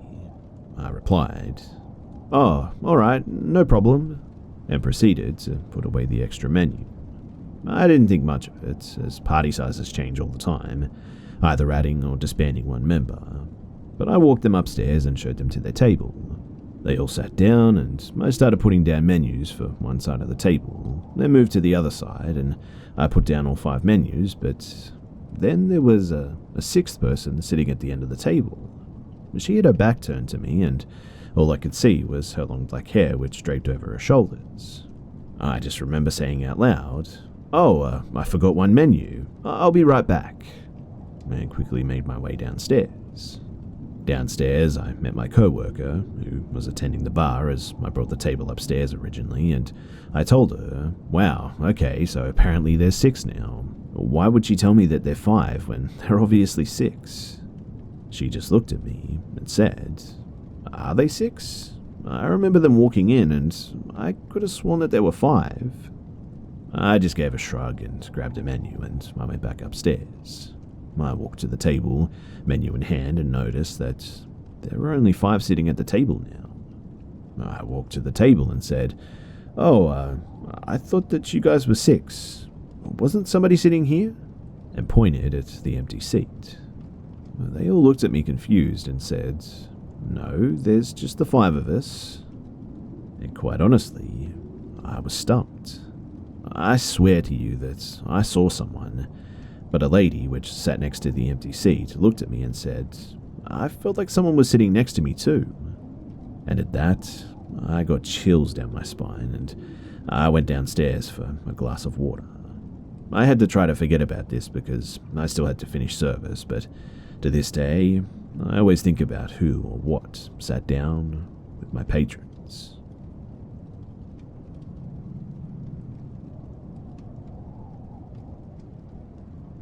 This is going to be a bit long, so bear with me. Now, I had a best friend in high school named Lena. We were friends for about a year and a half, I think, and we would spend almost every weekend at her house, listening to music, watching scary movies, and just gossiping, basically. She was just a little bit crazy, though. The type of girl to beat up her boyfriend's exes unprovoked. She actually did that once too, and catfish people. I say that we were best friends, but actually, it was more like I looked up to her and she liked that she could boss me around and hang out with me whenever she pleased. But she was extremely manipulative and two-faced. She actually had a hobby of being nice to girls at school and then going on their social media and making fun of everything that they posted. She would befriend people just to get information from them, and when we were friends, Lena was dating this guy named Nolan. They dated for about a year and a half, I think, and had lots of troubles the last 6 months or so. He would go out drinking most weekends, and she would cry in the middle of the night and blow up his phone, yelling at him and making him feel guilty. She was borderline psychotic when it came to his exes or the girls that he was friends with as well, and they just weren't really working out, but they stayed together anyway for some reason. But at some point, Nolan got Lena pregnant. And also, one of Lena's other friends, whose name was Autumn, became pregnant at the same time from a guy that I was in love with. Naturally, I wanted nothing to do with Autumn, but because they were pregnant together, Lena started hanging out with Autumn most weekends and neglected our friendship. After about a month, I just became fed up with it, and I started ghosting her pretty much. At first, she tried to apologize, but I was not having it, since the other girl was dating the guy that I'd been in love with for 2 years, and I was jealous and I was childish. So eventually, Lena just got pissed at me and stopped trying. A few months went by and Lena had the baby. Nolan and Lena stayed together to take care of their son, but their relationship was absolutely horrendous at that point. Lena actually cheated on him, and Nolan decided that he wanted out of the relationship but continued to see his son and buy things for him. However, Lena and Lena's mother made things very difficult for him by constantly changing the days that he could see his son and refusing to let him take his son anywhere besides Lena's house. Lena's mother would also throw out Christmas presents from Nolan, ignore his phone calls, and eventually told him that he wasn't allowed at the house.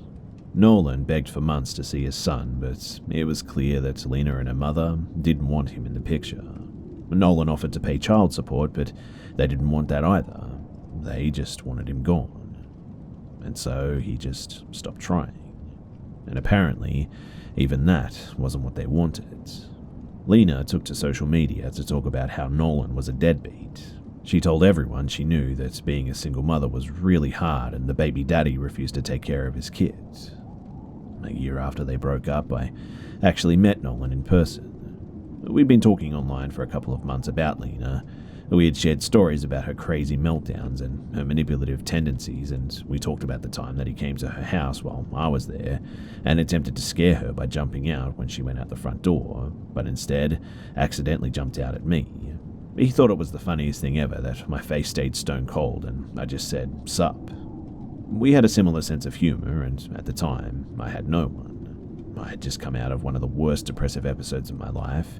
It had lasted for a good year, and I had dropped out of school, been doing drugs, isolating myself for weeks at a time, and even considering suicide. But he was the one to help bring me back from the brink. He was really kind, and he was my support system. We were just friends at first, but when Lena caught wind of our friendship, she reached out to me. At this point, we hadn't been friends for a year and a half. We caught up, though, and talked about what had been happening in our lives. She asked what was going on with Nolan, and I told her that we were just friends, and everything seemed fine. But that was when her erratic behavior began.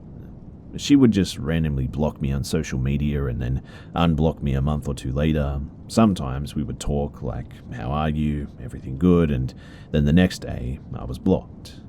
At one point, I asked one of her friends to get her to tell me why she was doing it because I was confused.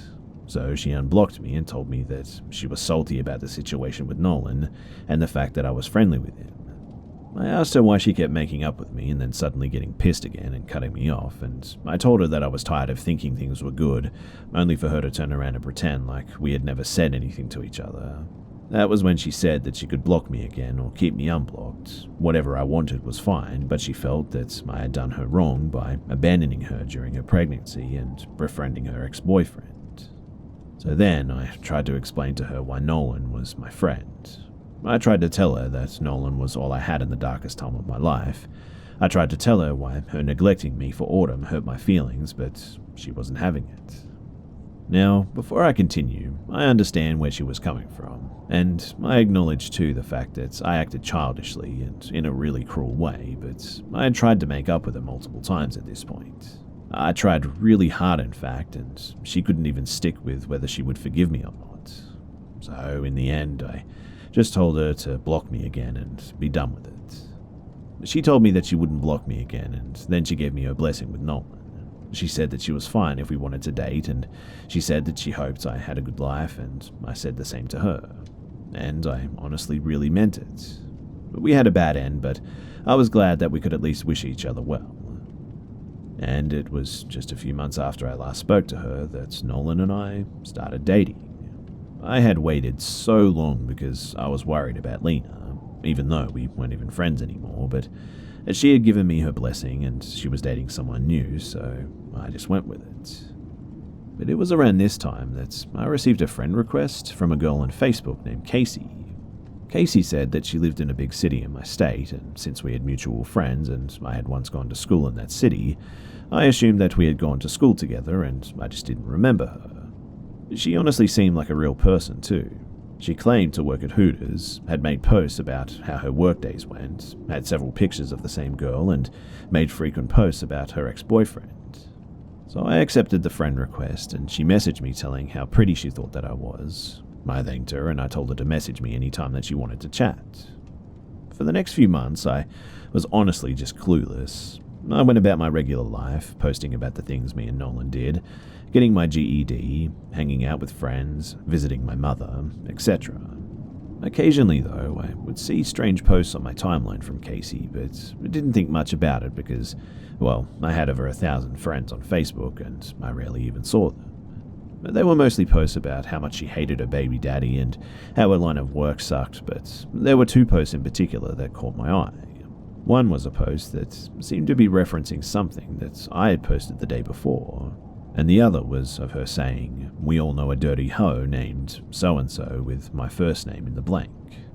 So I went to her profile and then clicked through months and months of posts.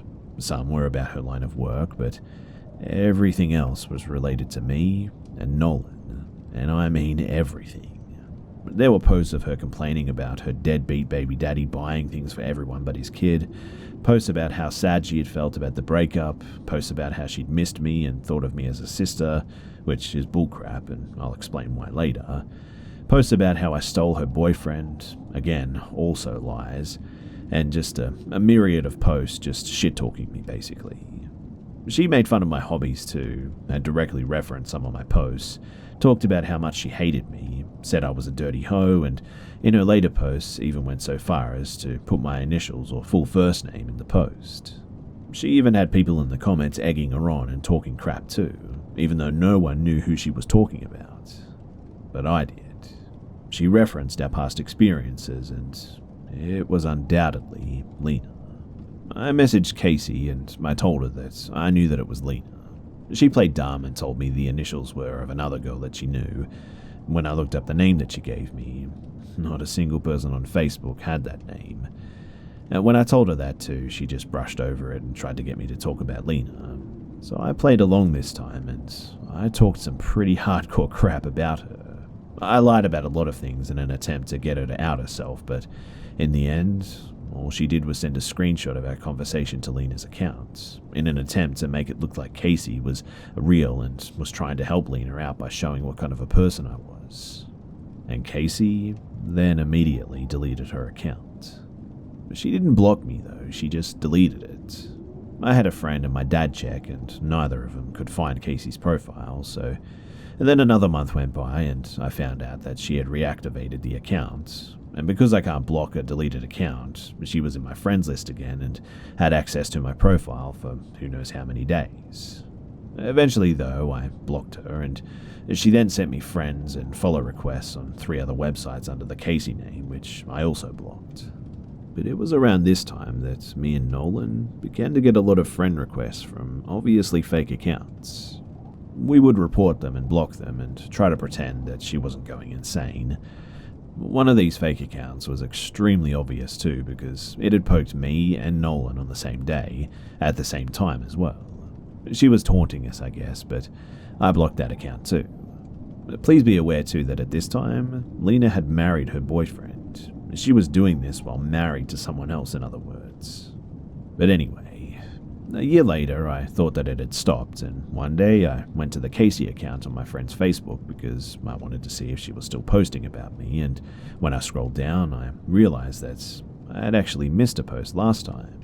This post was Lena mocking the fact that my mother, yes, my birth mother, called her frequently to talk crap about me and give her information on me and also Nolan.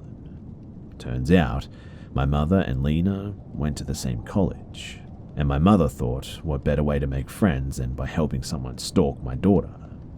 She would ask me about mine and Nolan's relationship often, and she would talk crap about Lena and would act like the perfect mother to my face. She didn't raise me, so I didn't trust her 100%, but for that reason, I never gave her my phone number, address, or any other information that I felt was private. But when my dog went missing, she tried to convince me to post my address on Facebook. She kept saying how important it was that people know exactly where he went missing from. That was obviously a load of horse crap, but thank God that I didn't, because I might have woken up to Lena punching my head in, or even worse. For a while there, I was legitimately paranoid.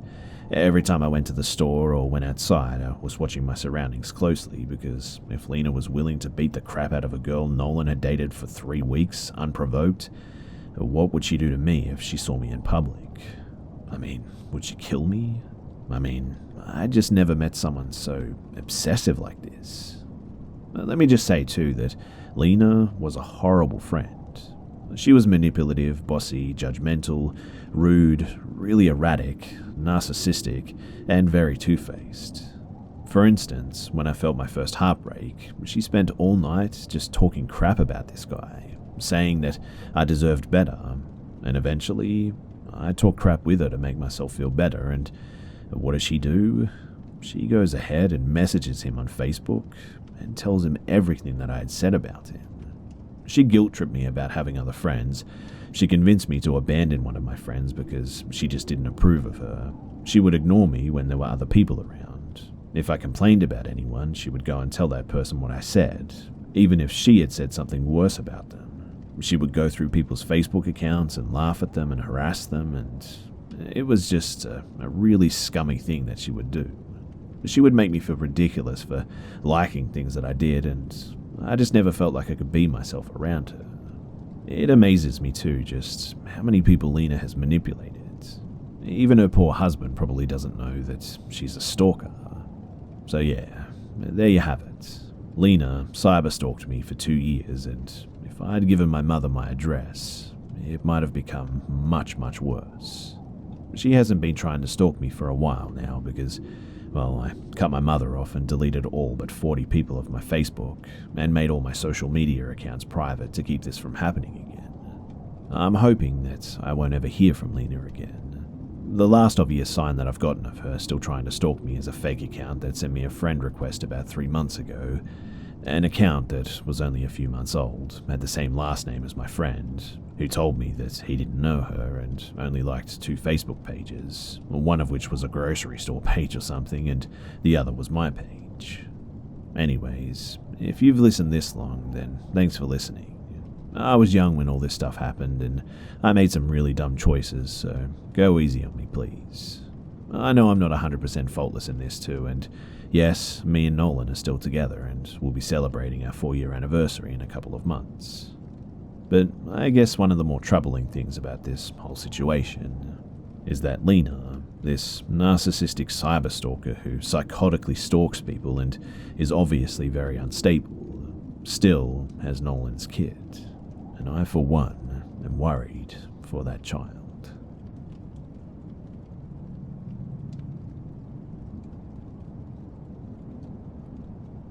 This has been a story that has stuck with my dad for years, and he legit still gets weirded out whenever he is asked about it. A thing to know about my dad is that he is literally the most straightforward guy you'll ever meet. He sees no use in lying and tells the truth, quite brutally in fact, 24/7. And quite honestly, I've never not believed this story. So this happened in the mid to late 80s when my dad was in high school. My dad had a good friend who we'll call Ryan. My dad and Ryan played a sport together, baseball or football, I think. It was after a sports practice, though, where my dad decided to crash at Ryan's house since it was super late. Now, Ryan lived in this huge house that was pretty old. It was also way out in the country. Ryan and my dad, and even some other friends, always joked around about how the house was haunted. Dogs barking at nothing, security alarms blaring constantly for no reason, the house would always feel freezing cold, etc. But my dad admitted to me that he never really loved to spend the night at Ryan's place because it just gave him the heebie-jeebies. But obviously a high school football or baseball player would never admit to that. That night, though, Ryan's parents were out, so it was just Ryan and my dad. They watched some TV and had some pizza before they decided to just hit the hay. This is where I would like to acknowledge, too, that no alcohol and no drugs were involved while they were hanging out. The setup was going to be that Ryan was sleeping upstairs in his room while my dad slept on the couch with Ryan's dog beside him. And from here on, this will be told from Ryan's account. So, according to Ryan, he got ready for bed as usual before shutting the door behind him. He fell asleep pretty fast since he was tired from practice, but it was then that he felt something jump on his bed. He brushed his arm against it, thinking that it was the dog. It was then that he felt licking all over his face, like legit licking over and over again all over his face. But waking up expecting to see his dog, the room was completely empty. And the door was shut. But he noticed that his face was still completely wet. Downstairs, my dad still had not fallen asleep yet, so he was watching TV with the dog. Remember too that this was over the course of around 45 minutes or so, and according to my dad, it doesn't take long for Ryan to come bolting down the stairs screaming bloody murder while asking where the dog was. My dad was obviously super confused and thought that Ryan's story was just crazy. He told him that the dog never left his side and that he never even fell asleep. I can remember my dad telling me, though, just how shaken up Ryan looked. It was to the point that my dad believed him and even stayed up with him for the rest of the night. According to my dad, his old friend still doesn't think that it was any kind of a dream, but they both have no explanation to any of it, which is what bothers them the most, I think. I'm new to this whole storytelling business, but I hope you guys enjoyed this story because it's something that has never left my family.